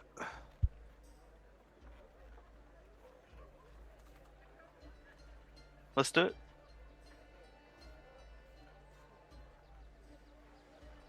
Okay, there we go. That's what I want. Okay, so with that, okay, so how precisely are you planning to sneak him in? Like, what is the actual physical plan? I would say Ash But will turn into a horse to seem like we're carrying stuff, and you guys pile a whole bunch of gear on him, including one gnome and a sack. put him in a burlap sack. I like Okay. it. Yeah. All right. Well, I think what we'll do here is have the group make a group stealth or deception check, and we'll just add that together. So choose to do either one you want. This is about, you know, being unobtrusive, acting in a way that doesn't draw attention.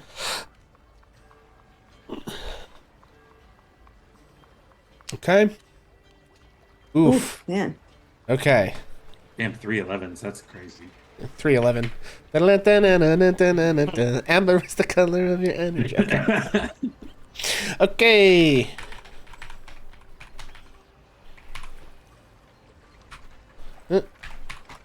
Okay, that is going to be a 13 and change.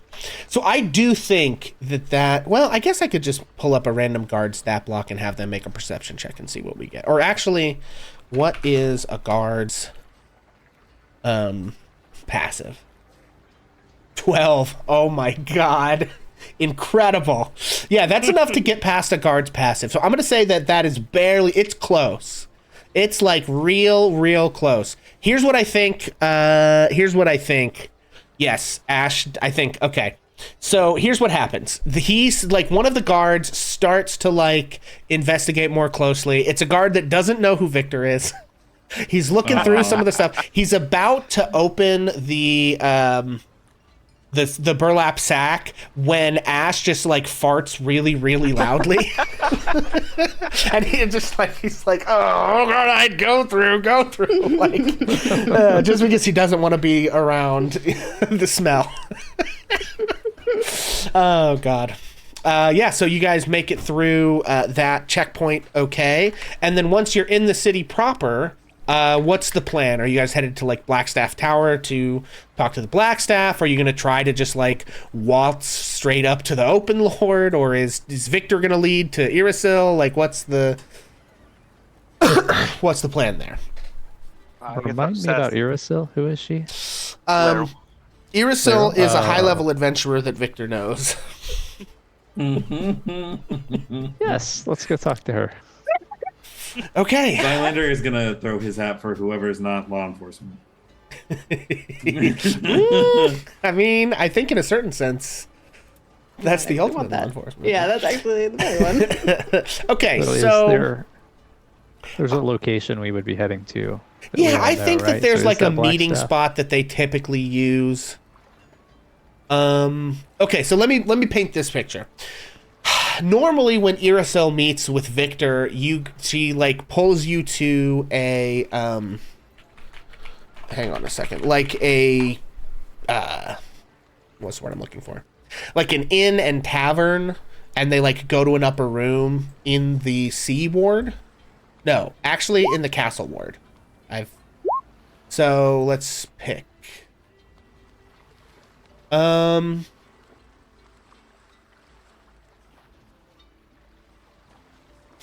Yeah, okay, so there's an inn in the castle ward called the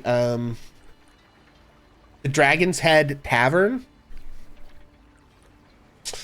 which is kind of like a modest tavern that's like kind of quiet.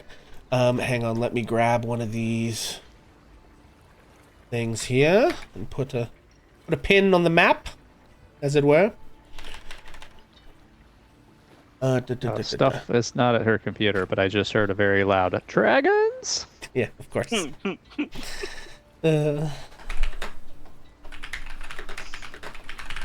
Yeah, so there's a place. It's all the way down in the castle ward, kind of like at the south of the castle ward, near the palace and near Mount Waterdeep. Alternatively, there is Blackstaff Tower, which I'm pretty sure is on the map. Yes. Which is like here. So it doesn't really matter like which one you go to. You're in the city, nobody's going to stop you, and if they do, you have the paperwork to get you where you need to go, should it come to that. But essentially what you would need to do for the Dragon's Head Tavern plan is like go to the Dragon's Head Tavern and have Victor send like one of the paper plane letters to Irisil to have her show up.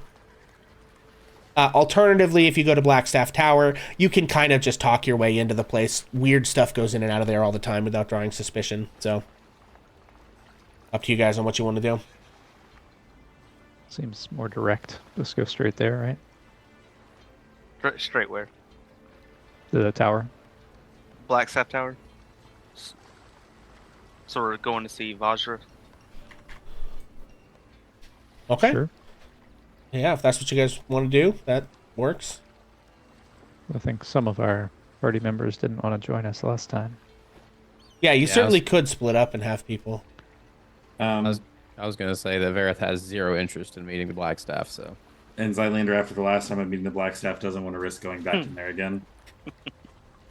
Okay, so yeah, you guys make your way down the street of the Singing Dolphin through the heart of the seaward. Beautiful, luxurious manor houses align either side. You pass the Tower of Luck.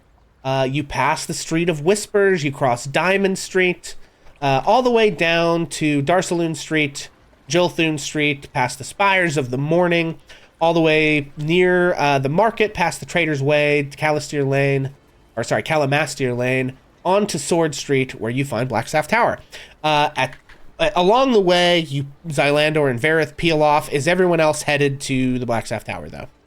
Yes, Yeah. okay. Also, Vareth and Zylander, where are you guys peeling off to? Are you headed back to Trollskull?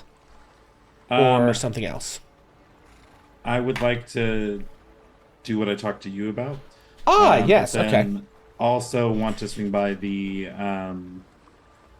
cauldron place that's in Trollskull Alley, so I can have them identify these potions for me. Okay. Got it. Okay, so and then Vareth, what are you doing?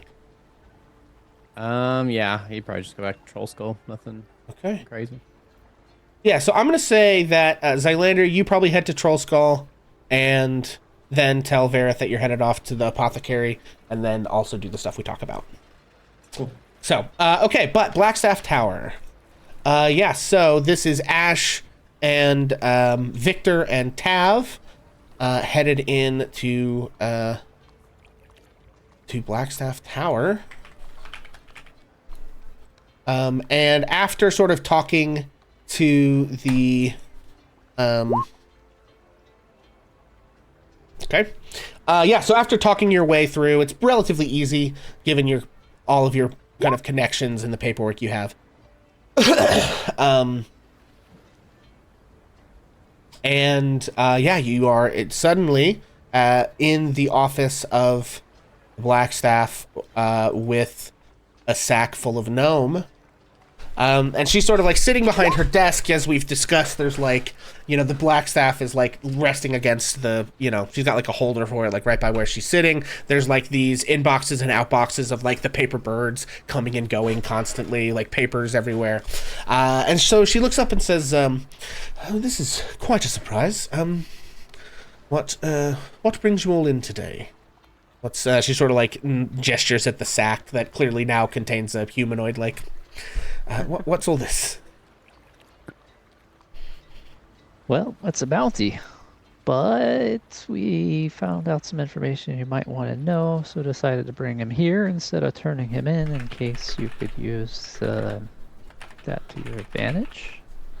Tav, you know all the details, right? Yes, well, you see, there's quite a lot going on in your city. You might be aware, factions fighting over things. She sort of makes parties like a coming up. tired-looking face and like gestures at all the paper on her desk, like, Yes. yes, I understand. Well, I do believe this one works for the googly-eyed one. Lives below the sewers area. Oh, yes, we've had our fair share of headaches from that department lately. Yes.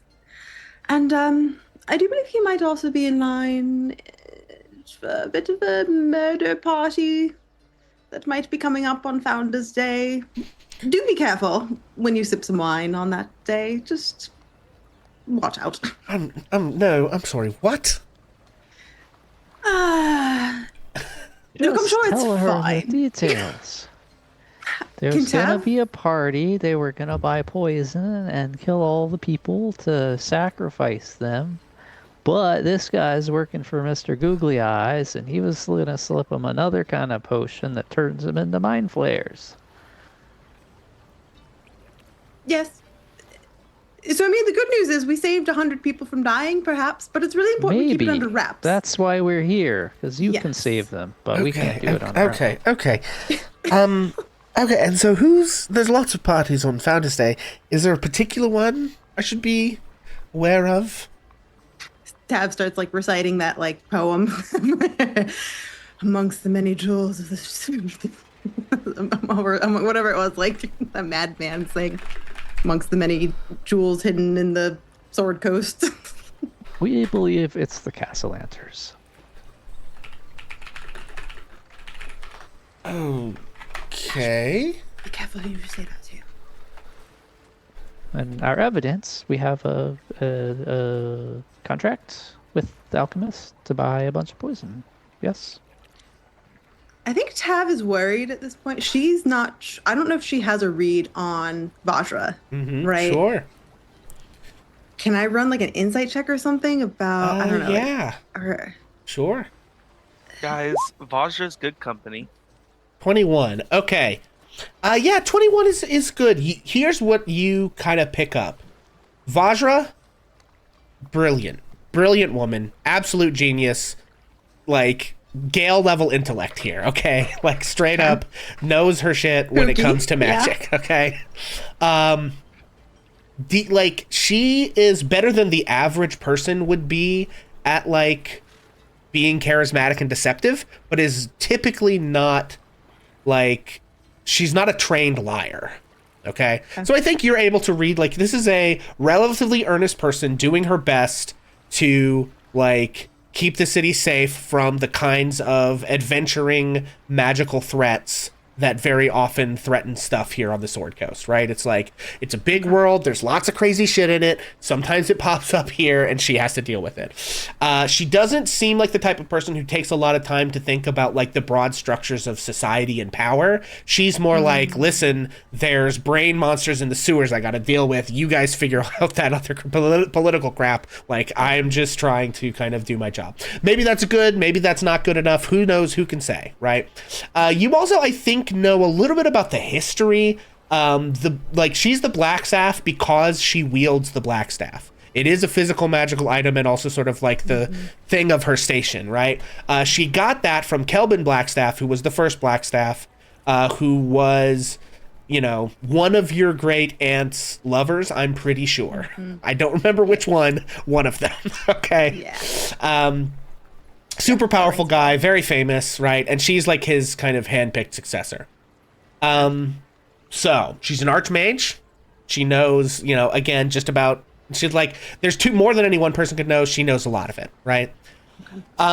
So with all of that, you don't think there's much, like, she has a reputation for being someone who's generally speaking above board. You don't think you don't think she's susceptible to bribery.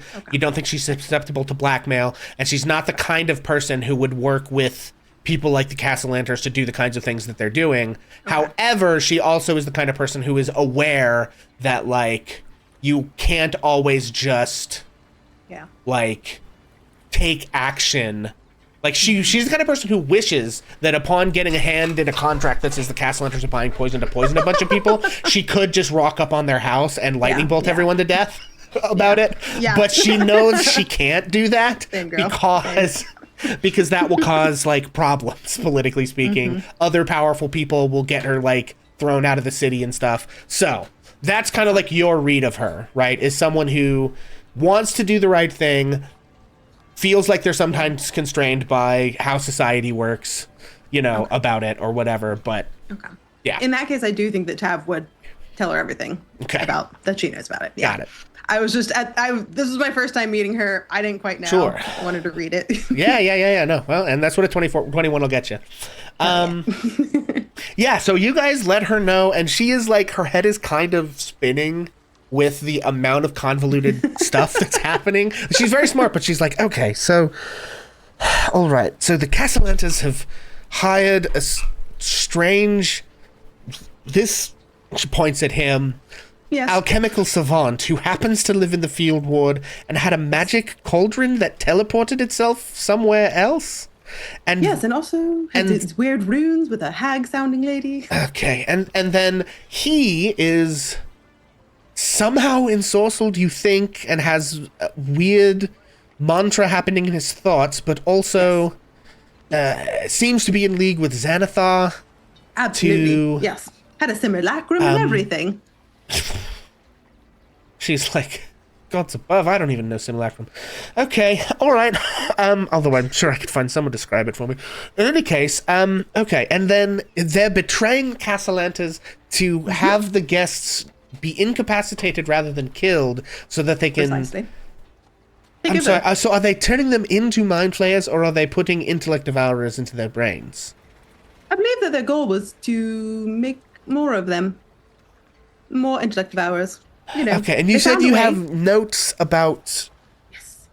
The, Found a way okay. to make it 80% effective. Yeah, and she sort of like looks and reads the notes and is like, "Oh, good God." Okay, this is bad, but it helps explain it. As you know, I mean, you brought it to our attention in the first place that there's this sort of whole rigmarole happening in the sewers, and we were wondering how on Earth, you know, So many of there them. were so many of them, and this Yes. explains that. I just hope they don't have another vat of that stuff sitting somewhere else. Okay, and then you said you want to keep the transpiration of this bounty somewhat hidden so that you don't alert the Castellantas any earlier than necessary to the fact that their horrible plan has been slightly disrupted. Yes, we know for sure it's a couple days before Founders Day that they're going to come pick it up. Apparently, just through the big doors right there. And yes, if possible, we'd like, you know, when they come to check up on it, I don't want them to have a backup plan, if possible.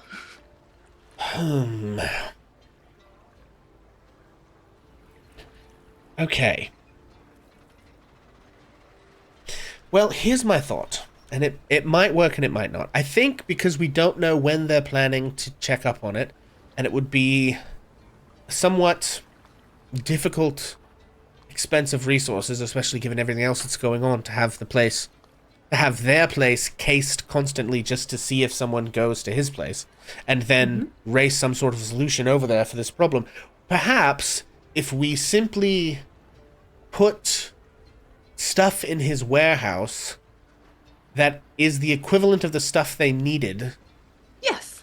they'll just take it and hopefully assume that it is what they want, and they might check it, they might not, but it at least, you know, might add some more time delaying their ability to find an alternative. That seems... And if perhaps you could send a cleanup crew to wipe up a couple of the dead plants we left. Oh, there's a big slime in the basement. Oh, yes, it looks Okay. like a goat for now, but I'm sure it's going to turn I all don't think wibbly it's wobbly a goat soon. anymore. Yeah, I It's should... been a while. Also, there's a bunch of dead bodies in the basement. Yes. That may have Are there slightly still? elided you guys' attention, but like half of those cells were full of people who, on second examination, had intellective hours made out of their brains. Yeah. So, like, yeah, their like skin was flayed off by the crazy chemicals, and the tops of their heads were all cut open. It was bad in there. You guys didn't spend a lot of time investigating them, and that's probably fine. Okay. So you can see that, like, she's very grateful to have all this information. She hands over the reward for the bounty without, you know, any sort of like issue.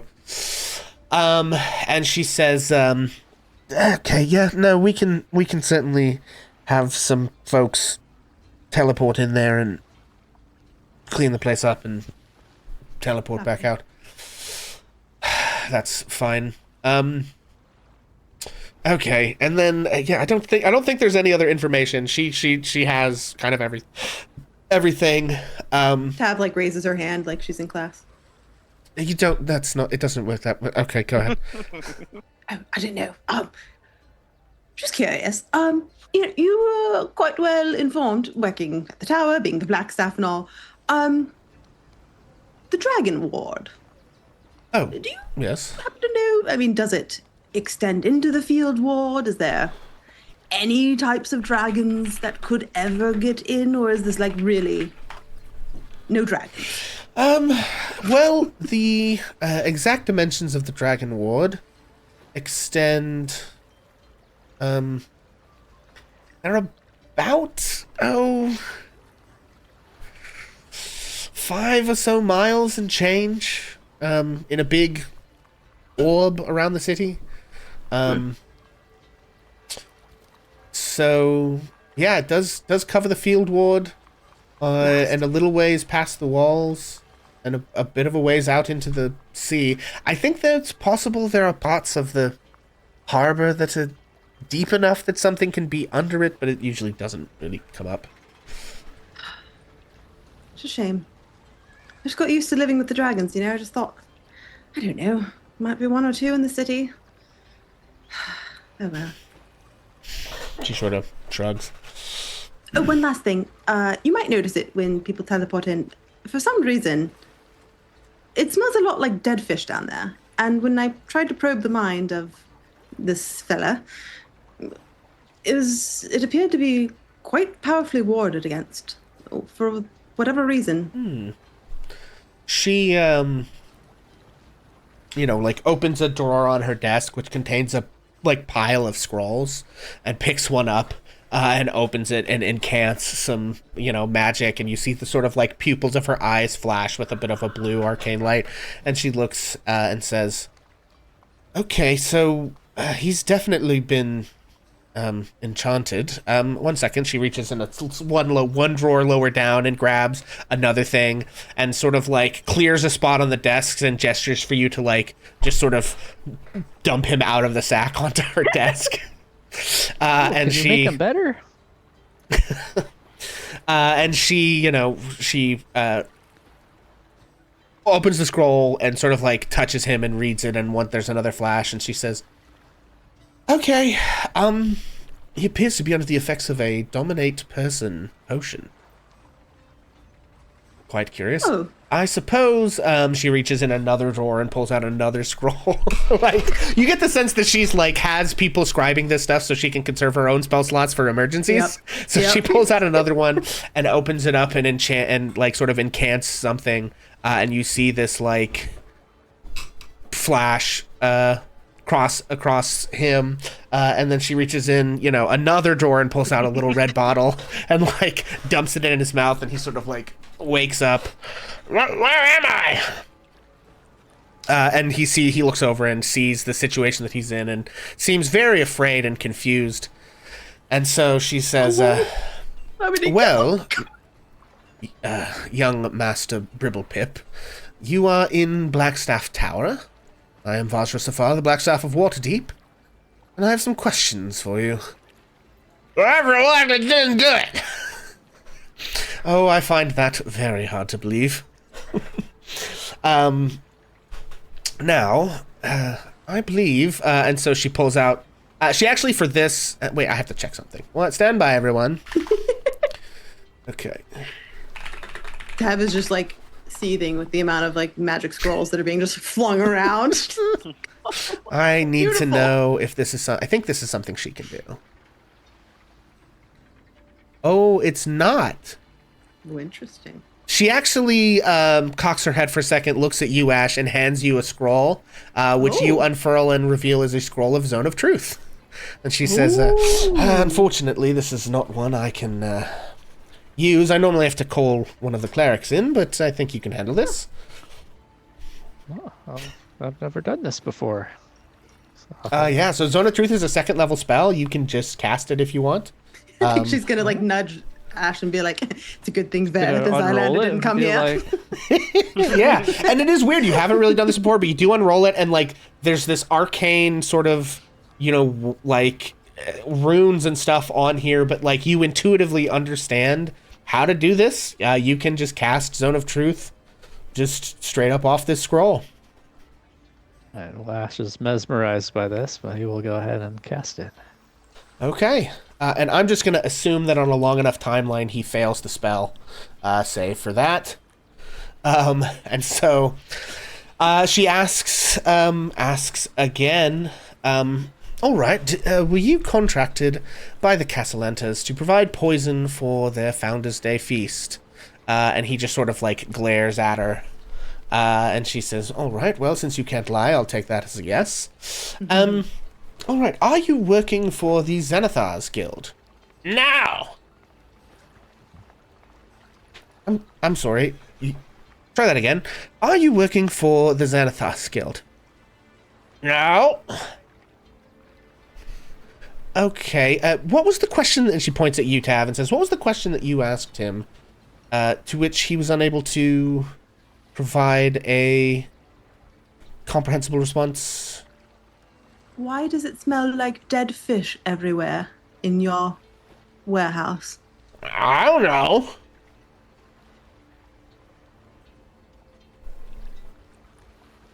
What is going on? Okay. Did you make a... Did you plan to betray the Castellantas and provide them with poison that incapacitated rather than killed their guests? No, why would I do that? What? I don't remember doing that. Okay, what date is it? Give me a second. And bye, everyone.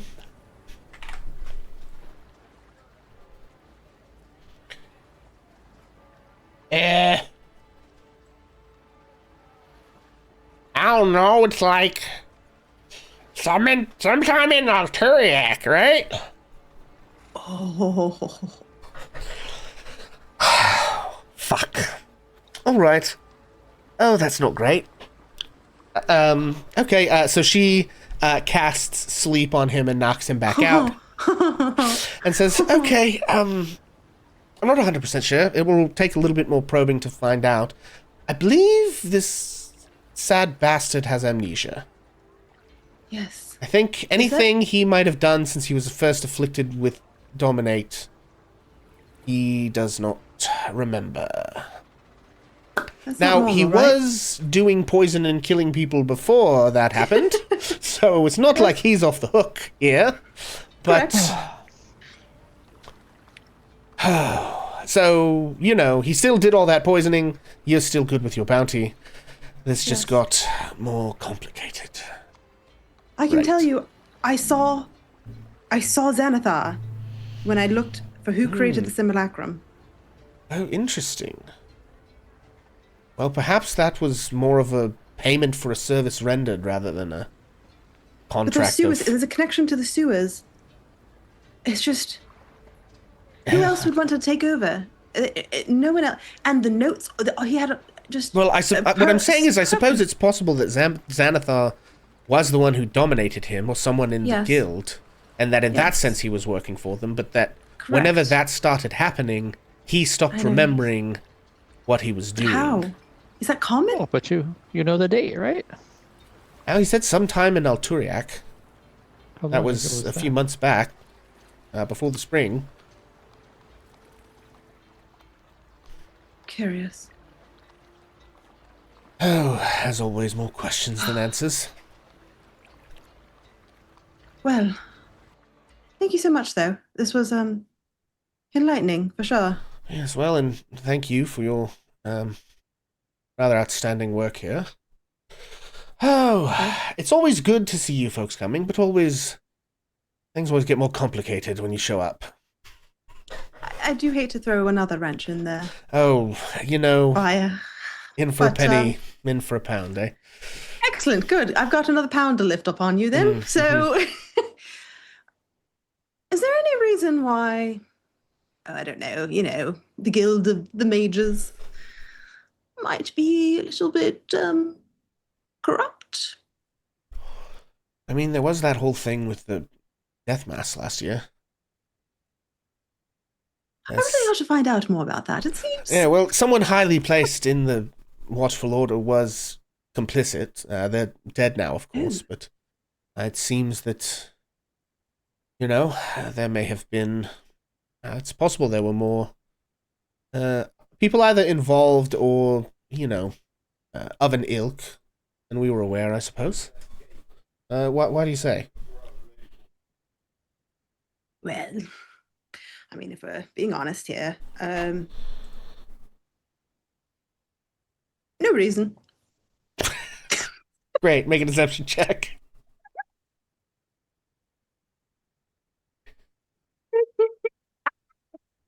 Okay. 21. Okay. She sort of like looks at you, squints her eyes for a second, says, "Oh, thank God. Oh, I thought that was something else. Serious. Okay. Well, if that's all." Yeah, she does not have a great insight, funnily enough. In any case, yeah, so you guys are able to mark on the, what did I say, 1,500 from that bounty. Which is 250 per person? Yeah. Right. And then if you guys are headed back to the Troll Skull, Foxy, did you want to just have that fully kind of be on the DL there? That thing you mentioned me about? Do you want to RP that or just have us message that? Okay. All right. So, yeah, if you guys are headed back to Troll Skull, we're going to do that scene with Zylander, but I do need to, I think that's a good spot to take a break before we jump into the ending part of this episode, if that's cool with everybody. Sure. Okay, great. We're going to take a quick break, everybody, and we shall be back in a few moments. Let me tell a tale of a world where heroes walk among us, fighting through the darkness left by monsters and by selfish men.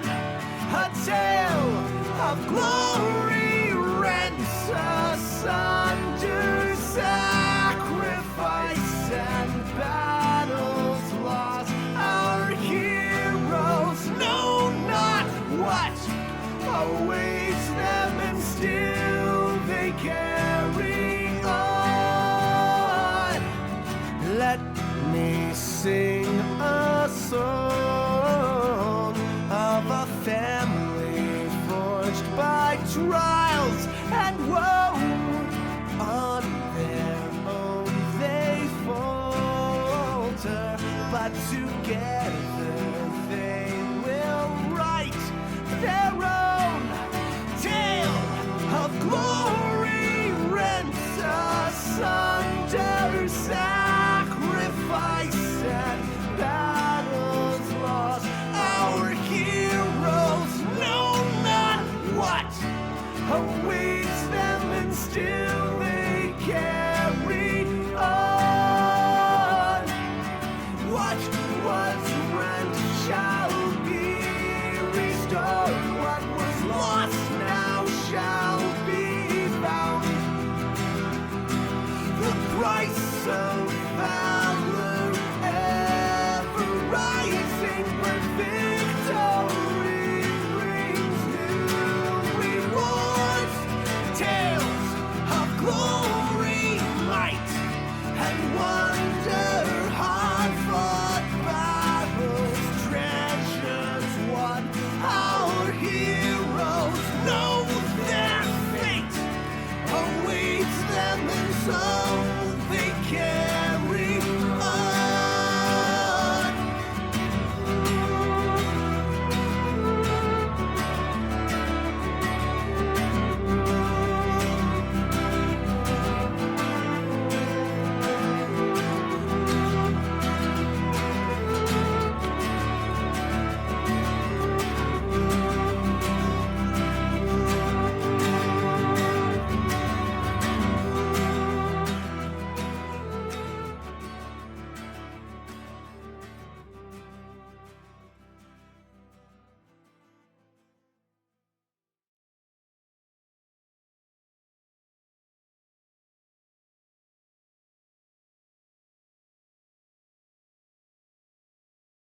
Did you see my last message, by the way?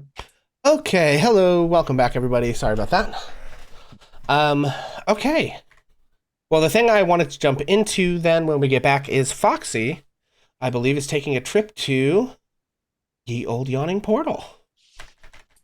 I'm sorry, Foxy doesn't exist in this world. Zylander is taking a trip to Ye Old Yawning Portal. Actually, I suppose interplanar stuff could happen, and Foxy could be in the Yawning Portal, but that's not. Who knows?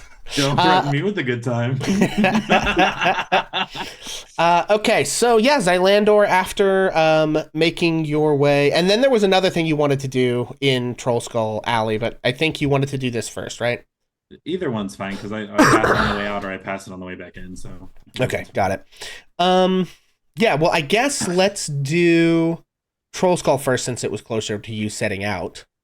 okay. Cha-cha-cha, let me find. And this was a secret one, right? Because I also needed to talk to Durnan, but I didn't know if this was the. I mean, you could decide to go to the Yawning Portal after you guys get done with the Black Staff, sort of irrespective of whatever Zylander's up to. That's I don't want certainly to an option. impinge upon his thing. You do Tav. Tab was going to go to the Yawning Portal because apparently Durnan, I believe you said, Pixel, that Durnan brushed up on his history. Okay. All right. Sure. Yeah. All right. Zylander. You make your way. We'll start with. I've dragged you all the way over here. We'll start with Troll Skull. Yeah. So you wanted to make your way to what, the apothecary, or was there someone else? Who were you after again? So I wanted to go through the apothecary first and have her try and identify these potions. That Right. Okay. Yeah. Very easy to do. Let me find this person. Yeah, the Coralon's Crown. So let's actually take a real quick little journey, everybody, to the Troll Skull Alley map. Ba-ba-da-dam. Okay, T4 here on the map. This is the Coralon's Crown store. And inside of it, you find a wood elf with long braided hair, by the name of Fala Lefalier. And yeah, it's a pretty simple story. You walk in, there's sort of like some glass cases with potions. There's all kinds of like hanging potted plants and plants in the windows and herbs drying on a rack, and it's a very sort of like pungent kind of a place. And you see Fala Lefalier. They are like I said, a wood elf, long braided hair that is kind of like brown, like braided with these green ribbons, just sort of like wearing simple, like peasants kind of clothes. And the shop looks high end. I mean, it's like it's like a hippie kind of a store. You know what I mean? Like you can tell looking at the potions that they're like quality.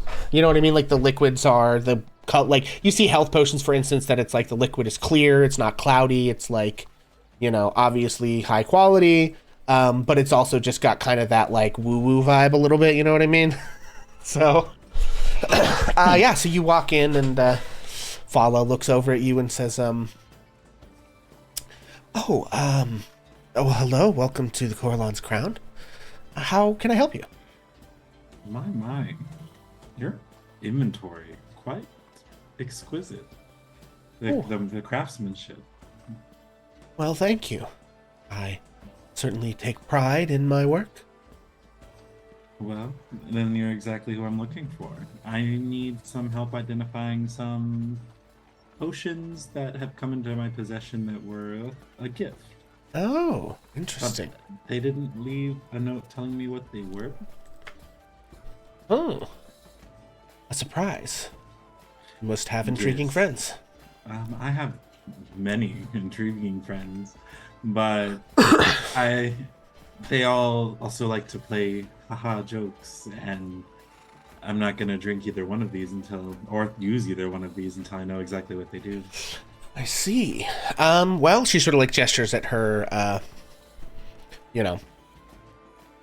at her desk and says, yes, well, I do charge for the service. It'll be 5 gold per potion to identify.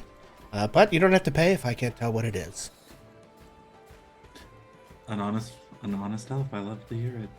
And I'll set my two potions on the counter, the pink one and the storm cloud one. Yeah, you set the pink one, and she looks at it and goes like, "Oh, now that's interesting." And she's sort of like gestures like she's gonna pick it up, but like stops and just checks to make sure it's okay with you. That she just, grabs it or whatever. She takes it. She sort of like shakes it, looks at it, holds it up to the light, turns it upside down. She like does a bunch of stuff to the bottle. She like very gingerly like nudges the little cork open and sniffs like, okay, fascinating. You said someone gifted you this. Yes. You must have wealthy friends. This is a potion of resistance. It bolsters your protection against psychic attack. So yeah, this is a potion of psychic resistance. It lasts for an hour, and you would, in that case, if you drink it, take half damage from psychic damage. Does that give? Is it anything that also gives? So it doesn't protect me from like psychic intrusion, does it? No. This is just resistance to psychic damage. Okay, that's still cool. Yeah. Thank you. And then I'll hand over 5 gold. Yeah, and then the other one was what? One of the mysterious gray potions?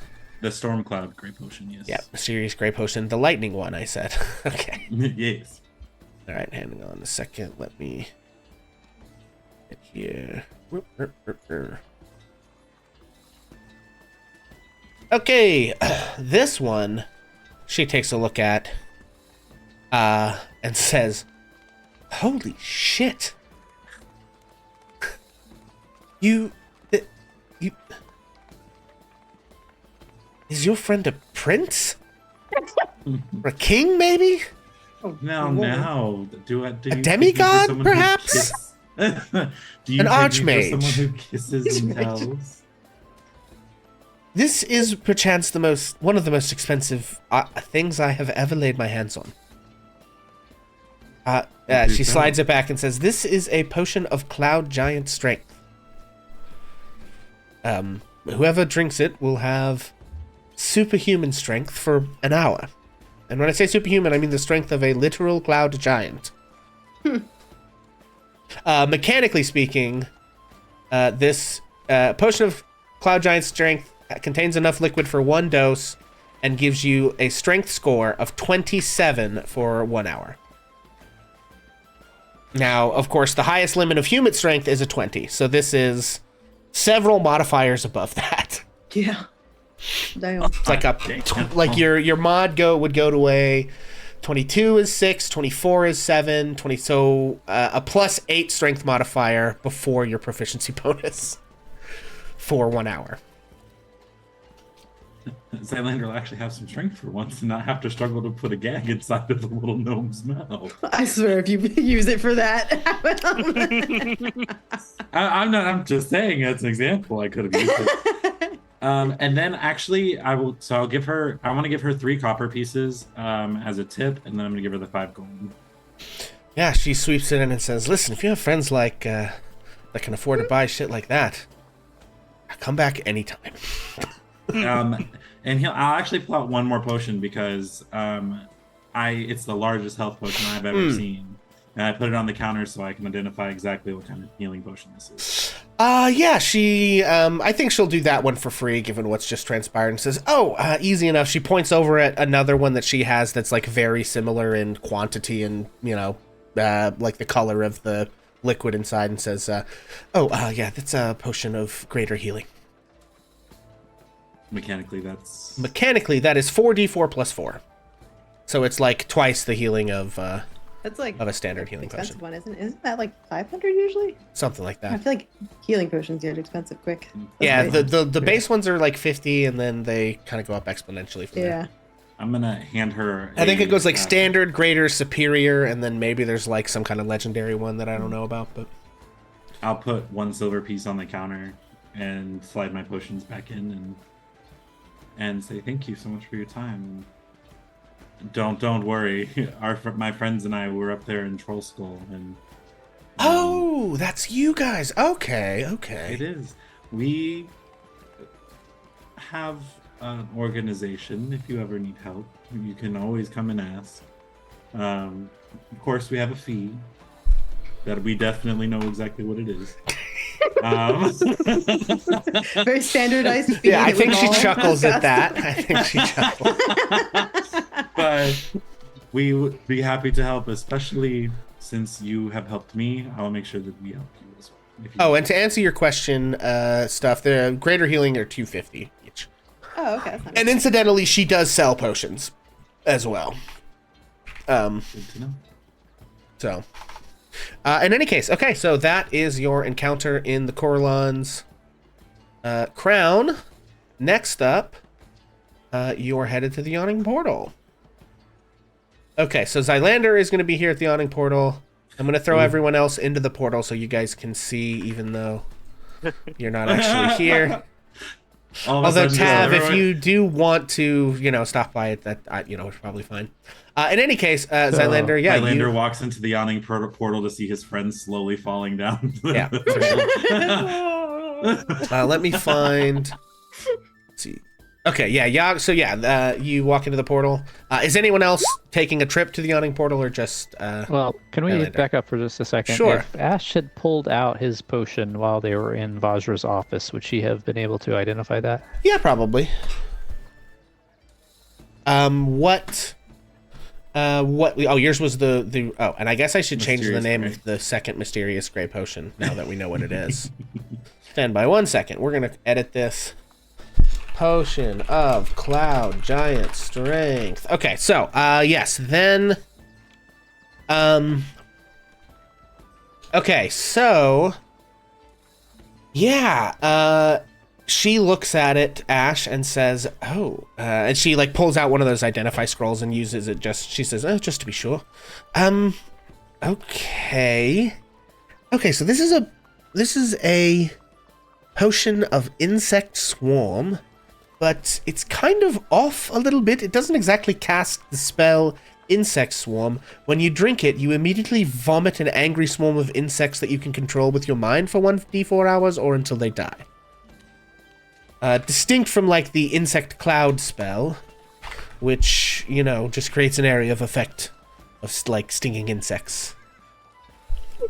Didn't he talk about butterflies coming out of people's butts or something? He did indeed! Yeah, he asked if you wanted him to shit butterflies. And then you wanted him to shit hornets. So what he would have had to do was combine this spell with the butterfly one to make them vomit insects instead of, or shit insects instead of vomiting them. So, yeah, so that's what this weird gray liquid does. Awesome. So, okay. Anything else I need to jump into? We've got Zylander doing the thing he's going to do at the Yawning Portal. Is anyone else at the Yawning Portal? I think was Tav going to the Yawning Portal? Tav and Victor? I needed to follow up with Durnan and Mel on something. Okay. All right, You so trying to sneak away, or are you letting us know that you're No, going? I would have let you guys know. Yeah. Oh, yeah, Ash is going to follow too. okay. Lucrative day. We're going to have some beers. Uh-oh. All right, we've lost Uh-oh. Victor, so I think Victor's not taking this trip to the Yawning Portal either. Do what? I said we've lost Victor, so I think Victor's not taking this trip to the Yawning Portal. I'm sorry, Vareth. Vareth? We've lost Vareth. Yep. I keep saying the wrong word. Okay, so Tav, Victor. Oh, Victor's already here. Ash. Did I delete Ash? Am I crazy? Okay, I there's see Ash. Ash. Moved He's sitting Oh, next you to moved the bar. Got it. to Okay, Jalister. Sad Now Boy. there's two of them. Okay. I All found right. Char. So, all right. So, Zylander, you're meeting up with someone. Tav, you wanted to talk to Durnan. I'm sorry. I just had a unrelated, but Okay, we'll write it down before you forget. And and then Victor, are you just sticking with Tav? Yeah, I'm just in for the ride. Okay. Okay, and then Ash, you're sitting next to Jalister. Is there anything else that you're doing? Are you talking to anybody? He was going to go to the bar and order a round of ales for everybody. Okay, hell yeah. Okay, cost of ale. How much does a beer cost? When you guys go to the bar, I don't drink. When you guys go to the bar, how much would that typically cost you a round of ale for everybody? 5 to 10 a piece. Okay. So if it's 5 a piece, well, okay, so how many, I guess when we say for everybody, who is everybody? Is that like everyone at the bar? Is that like just your friends? Let's say we will get it for our whole crowd and Okay. friends. So who do we see over there? Well, let's see. Is that Fox and Floon Yagra are there. I mean, basically everybody's here. Jalister's here. Volo's here. Rainier's here. Floon's here. Like, Obaya is here. Bonnie's here. She's working. Mel's working. I mean, there's, yeah, so. Are we talking coppers or silvers or gold? So the way that I tend to do it when I'm just estimating prices is that coppers are dollars, silvers are $10, golds are $100. So like we're talking a few silver probably total, you know, because it's like everybody in the one bar. silver is like if a beer is $10, then one silver is one beer. If a beer is $5, then one silver is 2 beers. So, you know, whatever math makes sense to you, I think, is fine by me. Order a dozen Okay. beers. Okay, a dozen beers. I'm gonna say 6 silvers. We'll do 2. We'll do 2 beers per silver. Cool. That's great. Okay. So you order around for everybody. Xylandor, you make your way over to the table with Yagra and Fox. Yeah, she sees you coming and says, "Hey, Xylander! Hey, welcome over. How you doing?" What's going on, mamas? How's it been? Oh, you know, it's been a little crazy lately. But we do all right. We do all right. Trust me, I know crazy. It's been a day. And he's gonna grab in his pouch. He's gonna toss it over to her and see what she thinks of the bag of gems. Ooh, not bad, not bad. You looking to unload? Looking to unload per se. And he's gonna glance over at Fox and blush a little bit. And I think Fox is just sitting there, just sort of like, you know. Oh, I didn't see you there, Fox. Hi. He says, "Oh, well, I didn't see you neither. You came in on my bad side." He sort of like points at his eye patch.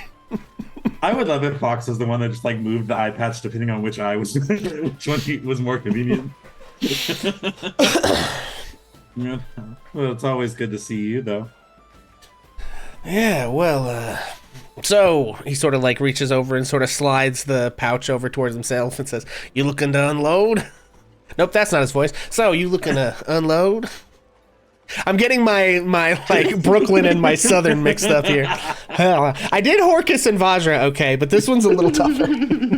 I mean, Horcus is if that's a mix of anything, Right. I don't know. But Very distinct. Zylander will just like kind of like blush and be like, you know, for you, Fox, I'll unload. Well, he sort of like, you know, looks at him and then says, "Yeah, well, I think a pouch of stones like this, probably about, 50 per. That's 8, so, what's that, 400? You know, Is that math right? Yeah, I think it is. Yeah, I'm doing that shit in my head. I'm not that good at that. No, that was exactly right. But Zylander doesn't do math that quick and be like, math is never my thing, but I'll trust you. Well, You haven't given me a reason not to. They don't call me Fox for nothing. I'm very trustworthy. Love to find out more about that later. Oh, all right. And I think that Zylander will kind of like look over to Yagra and be like, "Yagra, what's that over there?" And he's gonna point at random NPCs. Okay. that are over Oh, that's here. very fun. 1, 2, 3, 4, 5, 6, 7, 8, 9. Roll me a d20. We'll see which random PC. 19. Okay, we'll start 1, 2, 3, 4, 5, 6, 7, 8, 9, 10, 11, 12, 13, 14, 15, 16, 17, 18, 19. You point at Jalister Silvermane, and she He's sort of behind like me, right? looks over that. He would be like way over. Oh, that's not the right thing. Okay, He's like Jalister. way over there. Directly, so she turned to look at him. Yeah, she would like look. Yeah. When she does that, I slide a piece of paper over to Fox. Okay. And Sure. And then I'll be like, oh wait, no, I recognize him. My bad. Yeah, that's Jallister. That's Mr. Sad Boy, right? Oh yeah, his boyfriend got exploded or something, I think. Such a shame. He'll look over at Fox and be like, Yeah. hopefully that's... I've exploded a boyfriend or two in my time, but not quite like that. You know what I'm saying? Yeah. Manga. And be like, I've been known to do that once or twice, and look over at Fox and be like, maybe a couple times in the future. He says, well, in that case, I suppose I ought to invest in some... Nope, that's not him. He says, well, in that That's case... Jerry. Blah, blah, blah. It's so hard to keep track of these guys. It really is. He says, well, in that case, I guess I better invest in some potions of fire resistance. Oh, trust me. The fire resistance potion can take from the heat that I bring. I was going to say, you know what they say, if you can't take the heat, buy a potion of fire resistance. Well, Zylander will go to take his leave with that, and he's gonna just pat Fox on the back and kind of just touch him a little bit longer than he probably should, Okay, yeah. and turn to leave. He's gonna go over to Yagra and do the classic like arm clasp thing that warriors do, whatever that's like this, I think. Yeah. Yeah, and then he's gonna turn to leave and realize that almost the entire party's here. Yeah, you turn around and you see the entire party there.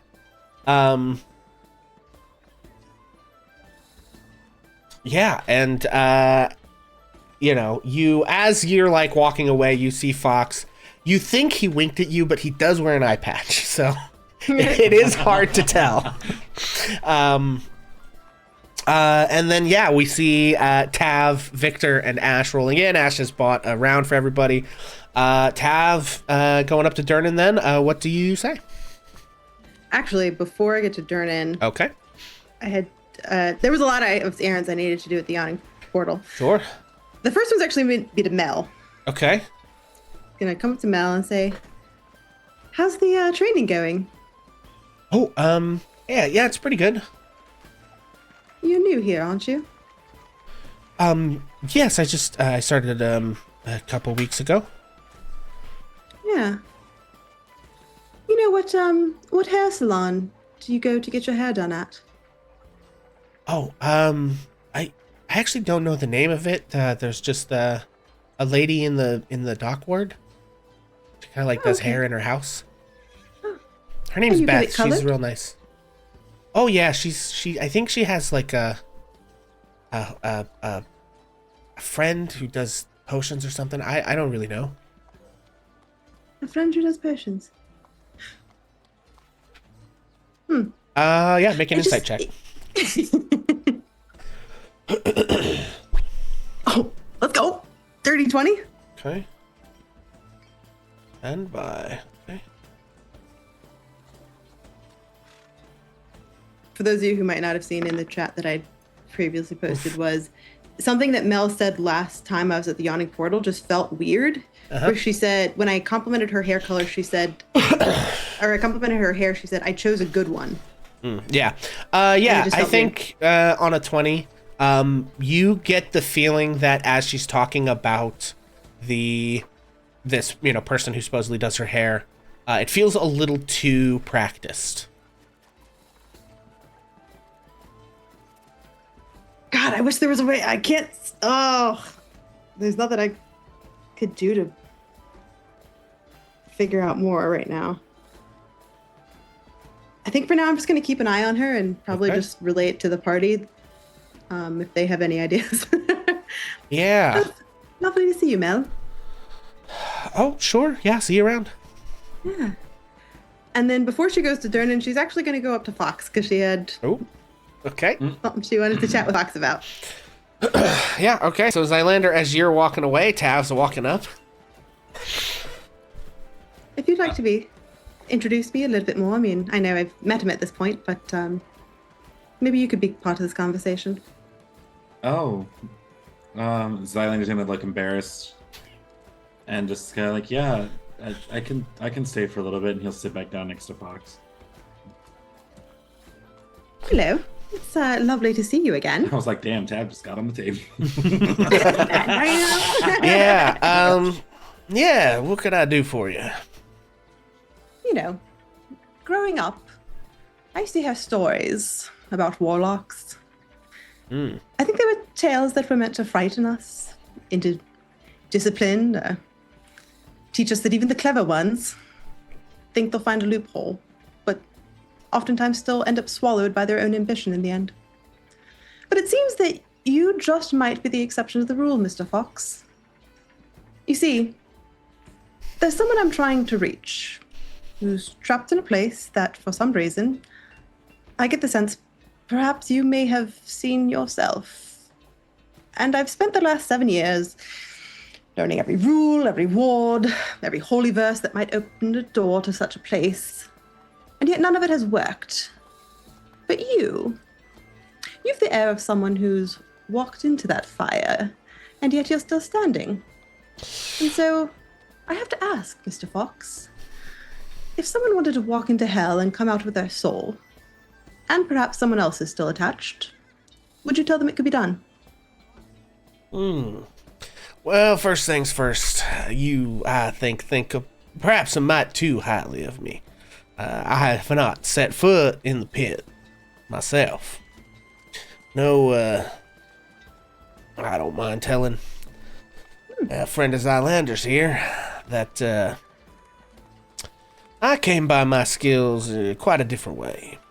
In fact, the matter is, I found some old books.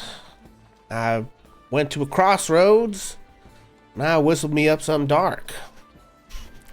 Challenged it to a round of fiddling.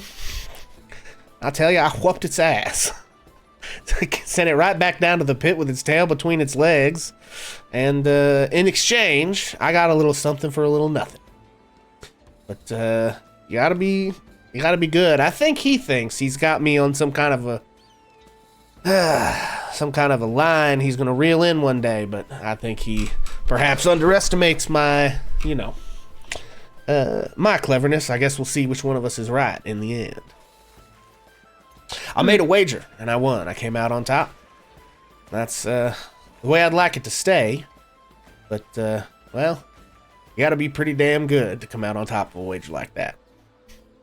On top, you say? And then Zylander will just kind of like look back and be like, oh shit, Tab's here. And be like, never mind. Tad's gonna wink at him. Yeah, I mean, I think Zylander, he's unfazed. I'm not Zylander. Fox is totally unfazed. I think he catches the reference, but he just has this sort of easy, confident air about him. That he's just kind of lets that pass and accepts the premise, but doesn't really react. If that makes sense. Huh. So nothing particularly special about your little abilities beyond that of perhaps a normal warlock. It seems as though you won them in a duel. Quite impressive. Yeah, well, I mean, I have my own abilities, other than that. But I found, there was a time in my younger life I wasn't always on top of the food chain, and, well, there were some things that were after me. I realized I didn't quite have enough enough firepower, let's say, to handle. So I needed a solution for that, and I found one. When it comes to, going into hell and grabbing something is possible. I heard there was I heard there was a crew from Alder's Gate a while back. I think they managed to get a whole town back or something. I don't really pay much attention to things outside of home here, but would I say it's possible? I suppose. Like I said before, I know how good you have to be. It's pretty good. So. These books you said you used to conjure up the darkness. Do you still have them? No, I stole them from an arcane library I had no business being in, and they burst into flames when I used them. So, Yeah. yeah, flattery will get you everywhere. Wizards aren't always particularly perceptive. I do love them, though. They're brilliant, you know, and they're... Oh, yeah, certainly. They just, sometimes they can't always tell when you're blowing smoke right up their ass. Enlightening. Well, I have to say, I'm not sure if you're aware, there does seem to be a growing sentiment of those who wish to touch the fire a bit more than what you did. Make bonds that are a bit stronger than the one you made. A bit more everlasting in nature. Yeah, well, it's always dumbasses. Hey, listen, if there weren't always marks, then I'd be out of a job. That's quite right. Well, thank you so much. It was lovely to catch up with you. Sure. Anytime. Zylander, you want to come grab a drink? Yeah, I'll be right there. Great. And then- Yeah, then Fox sort of turns back and resumes conversation with Yagra. Zylander's gonna apologize and say, I don't know why she's asking so many questions. Thank you for answering them. Yeah, like I said, I don't ever tell nothing I don't want to tell. Oh, it's fine. Glad I got to know you a little bit too then. And maybe you can play that fiddle for me sometime. Yeah, he sort of chuckles at that. But I'll definitely see you later, and then I'm gonna get up and go follow Tab.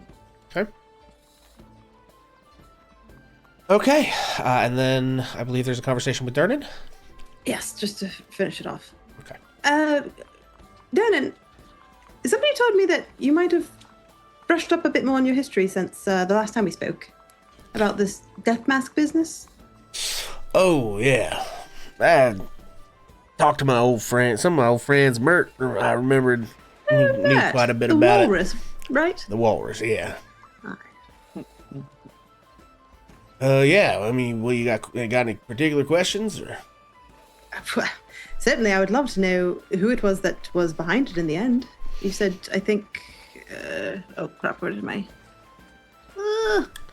Yeah. Well, it won't surprise you to know that it was the fucking landlords.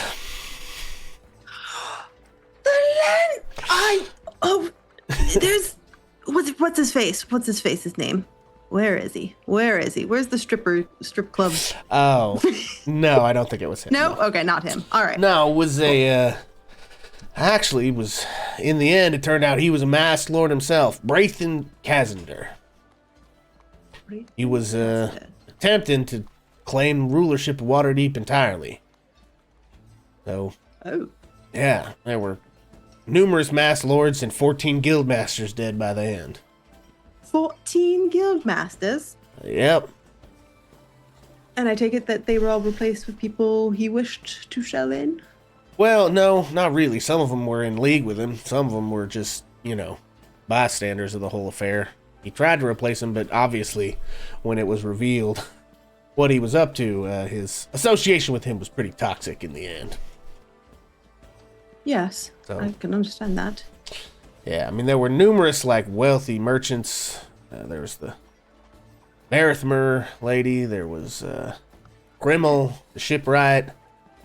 Erler Post, one of them traders. Quite a few. I think he even had a mind flayer. Ooh. I think that one's still locked up.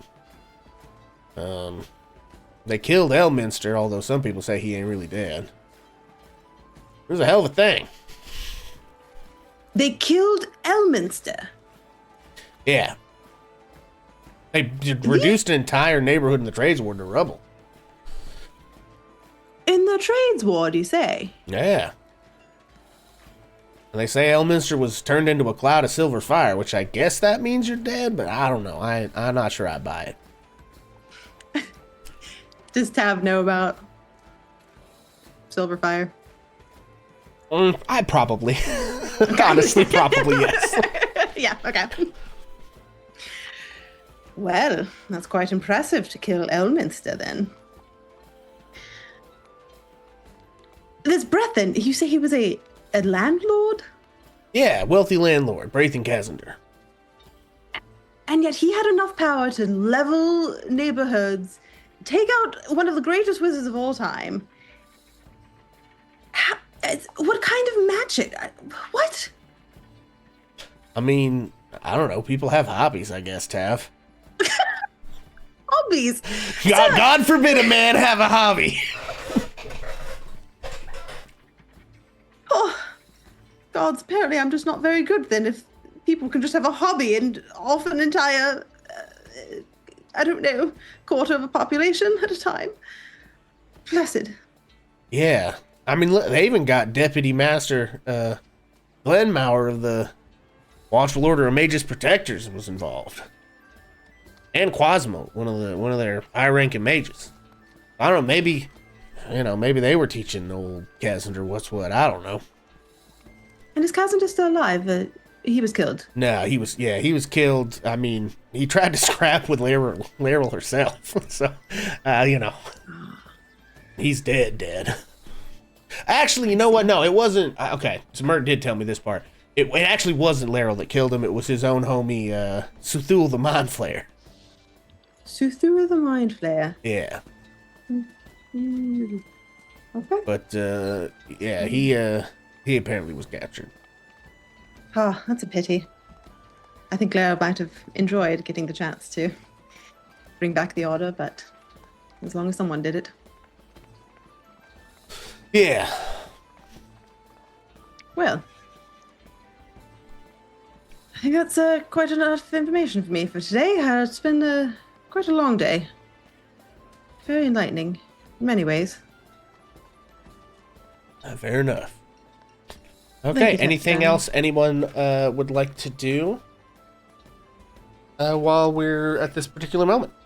I think Tav's gonna just grab her water, gin and tonic, whatever, and just kind of look over into the abyss of the Undermountain. And you see Vareth slowly floating down. No, just kidding. Okay. Sinking into the darkness. Well, with that, we are going to do just a wee little bit of a time skip here. The rest of the month sort of passes after your situation with the bounty is resolved, and hang on, I gotta get myself in the right spot for this. Stand by, everyone. So many notes. So 100,000 words worth of notes, in fact.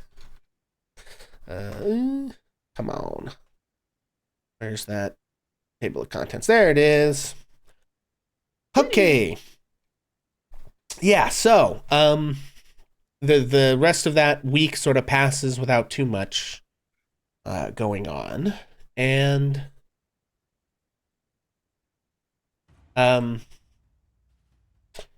Victor. Now's your time, buddy. Sorry, it's great to know you. Bye, Everyone guys. say goodbye. Victor. Time has come. It's happened. I've been sold out. Victor, you snap awake in an earthen tunnel, already wearing your armor. You see Thomas Temperkeel withdrawing his hand from your shoulder. Thomas is a sturdy man of about 40 years, tan skin and light brown hair.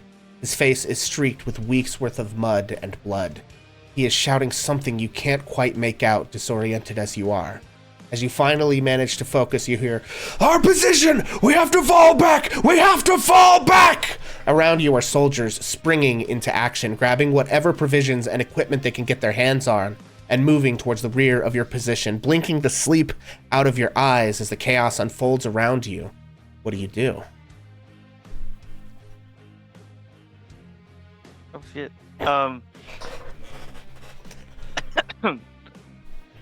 I'm assuming I know all these people. Yeah, Okay. I guess absolutely. I'm gonna grab my stuff and figure out what's going on with them. Yeah, you jolt up and reach over. Your shield is within arm's range. Your sword is within arm's range. With quick practice movements, you strap them on. And you turn and look, and you can see people sort of like dragging crates of supplies through a nearby opening in these sort of like earthen tunnels that you are in. And there are things around you you could grab if you wished.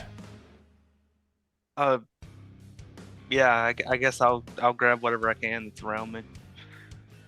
Okay. Yeah, you grab, I think, a sack of some importance. You don't even know what's in it at this point. And you turn and run, scrambling with your comrades. You begin to hear distant sounds of clashing metal. And as you are moving through, you can feel and hear Thomas Temperkeel is right behind you. You find yourselves moving through a makeshift doorway down into a bunker of some kind. Suddenly you hear a clatter and spin around to see Thomas stumble just as he reaches the doorway you have passed through. In a moment that feels like it's moving through syrup, you see a faint red glow approaching Thomas's position. You try to grab him and pull him through when a glittering red jewel lands next to the two of you. Thomas sees it and reacts before you can even start moving. He shoves you through the door and slams it shut. Behind the door, you hear a muffled roar as an explosion blasts the door apart. But Thomas's last act was to shield you from the worst of it. You feel the heat and the shockwave pass over you. Tempered as it was by the door Thomas interposed between you, you feel your body lift off the ground and be flung through the air as the intense heat rushes over your skin. Your body involuntarily jerks to try to protect itself, trying to curl into a ball even in midair. And just like that, you snap awake in your bed in Trollskull Manor. Your limbs jerk with their unconscious attempt to try to protect you. But you're not in those earthen trenches. You're not in Tythir. You're in Waterdeep. Coming to consciousness, you try to ground yourself in the here and now, taking deep breaths. What can you see? Very little. Still dark out. Barest hint of sunrise waiting in the wings. Still, your weapons and armor are nearby, where you left them last night. What can you feel? Bedclothes. Damp with sweat. The morning air. Chill on your skin. A soft touch of heat on one side, closest to the window. What can you hear? No birds yet. No one in Trollskull moving just yet. The muffled sound of wood crackling in the fire outside. Wait, that's not right. The screams of survivors on the morning wind. Wait, no, those are the memories of Tythir. That's not Waterdeep. That's not here and now. You're in Waterdeep, and you're safe. Your breathing quickens despite your best efforts. As you try to breathe in your nose and out your mouth, you smell it. Fire and death.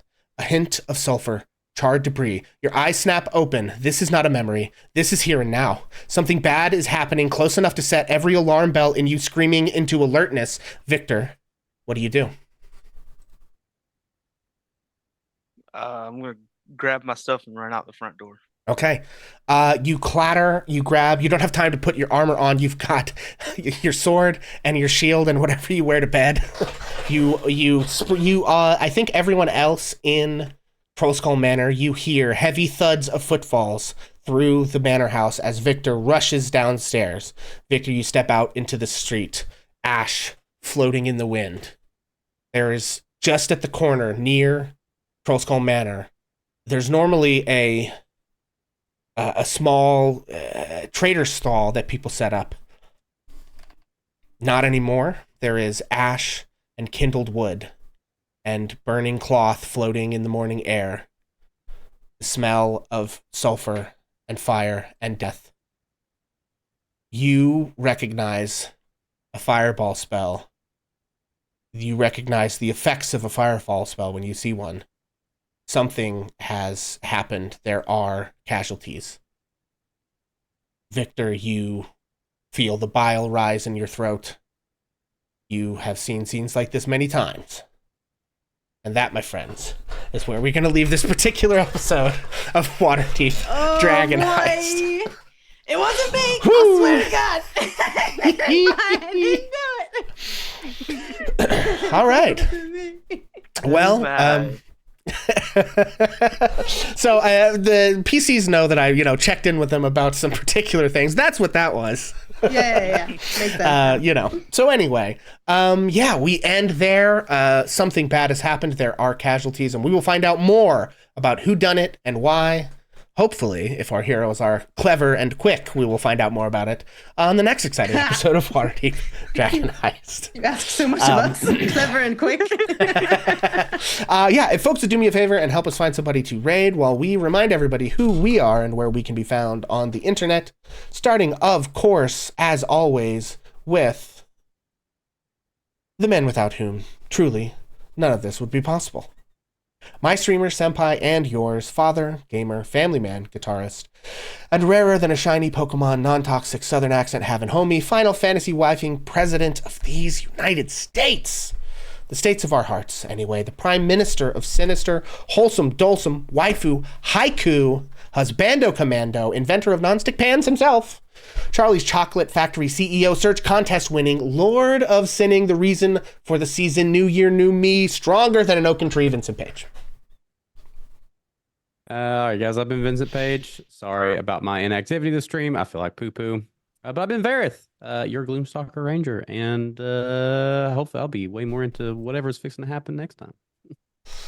Look, you translated that gnomish so great. Yeah, I did. The one thing. Hell yeah. Hell yeah. Lady Stuff. I'm Lady Stuff, and I have been Tav, your half-elf draconic sorceress. Excellent. Skynet. Yep, I'm Skynet. I've been playing Victor, the Oath of Devotion Paladin, and I've been mostly just trying to figure out what not to do to break my oath. Excellent. Jason. Yeah, I'm Jason. I've been playing Ash, the halfling wildfire druid. Hell yeah. Foxy.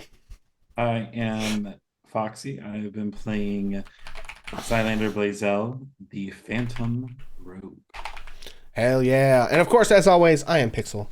I've been your GM today. I have been your Pep. I have been your Vajra Safar. I have been your Fox. Hell yeah. I have been your Yagra Stonefist. Nope, that's not Yagra. Yagra Stonefist. There it is. I have been Durnan and a bunch of other shit. And your exploding fireball and post-traumatic memories. You can find me here on twitch.tv/HammerPixel. And we've been doing music stuff. We've been doing Final Fantasy stuff. And you can also find me on alternating weeks on our Netherdeep campaign where I play Casimir, Tiefling Fighter, and Gunslinger. Okay, does anyone have anybody we should raid that they are aware of? Doesn't necessarily have to be D&D. If you know anybody else. I have a friend, Fleamush. He's playing the Cabin Factory. Spell that for me? Yeah, I'll put it in. Okay, thank you. Yep. Okay, all right, we're gonna go over there.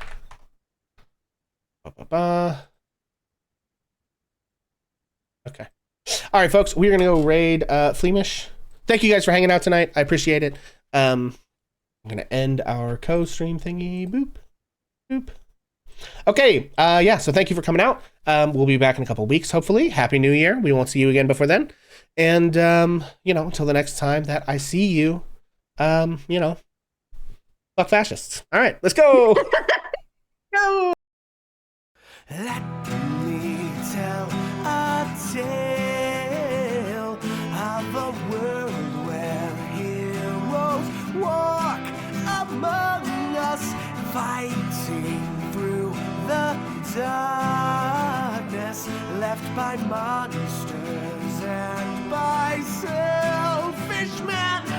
A tale of glory rents asunder, sacrifice and battles lost. Our heroes know not what awaits them, and still they carry on. Let me sing a song of a family for punched by trials and woe. On their own they falter, but together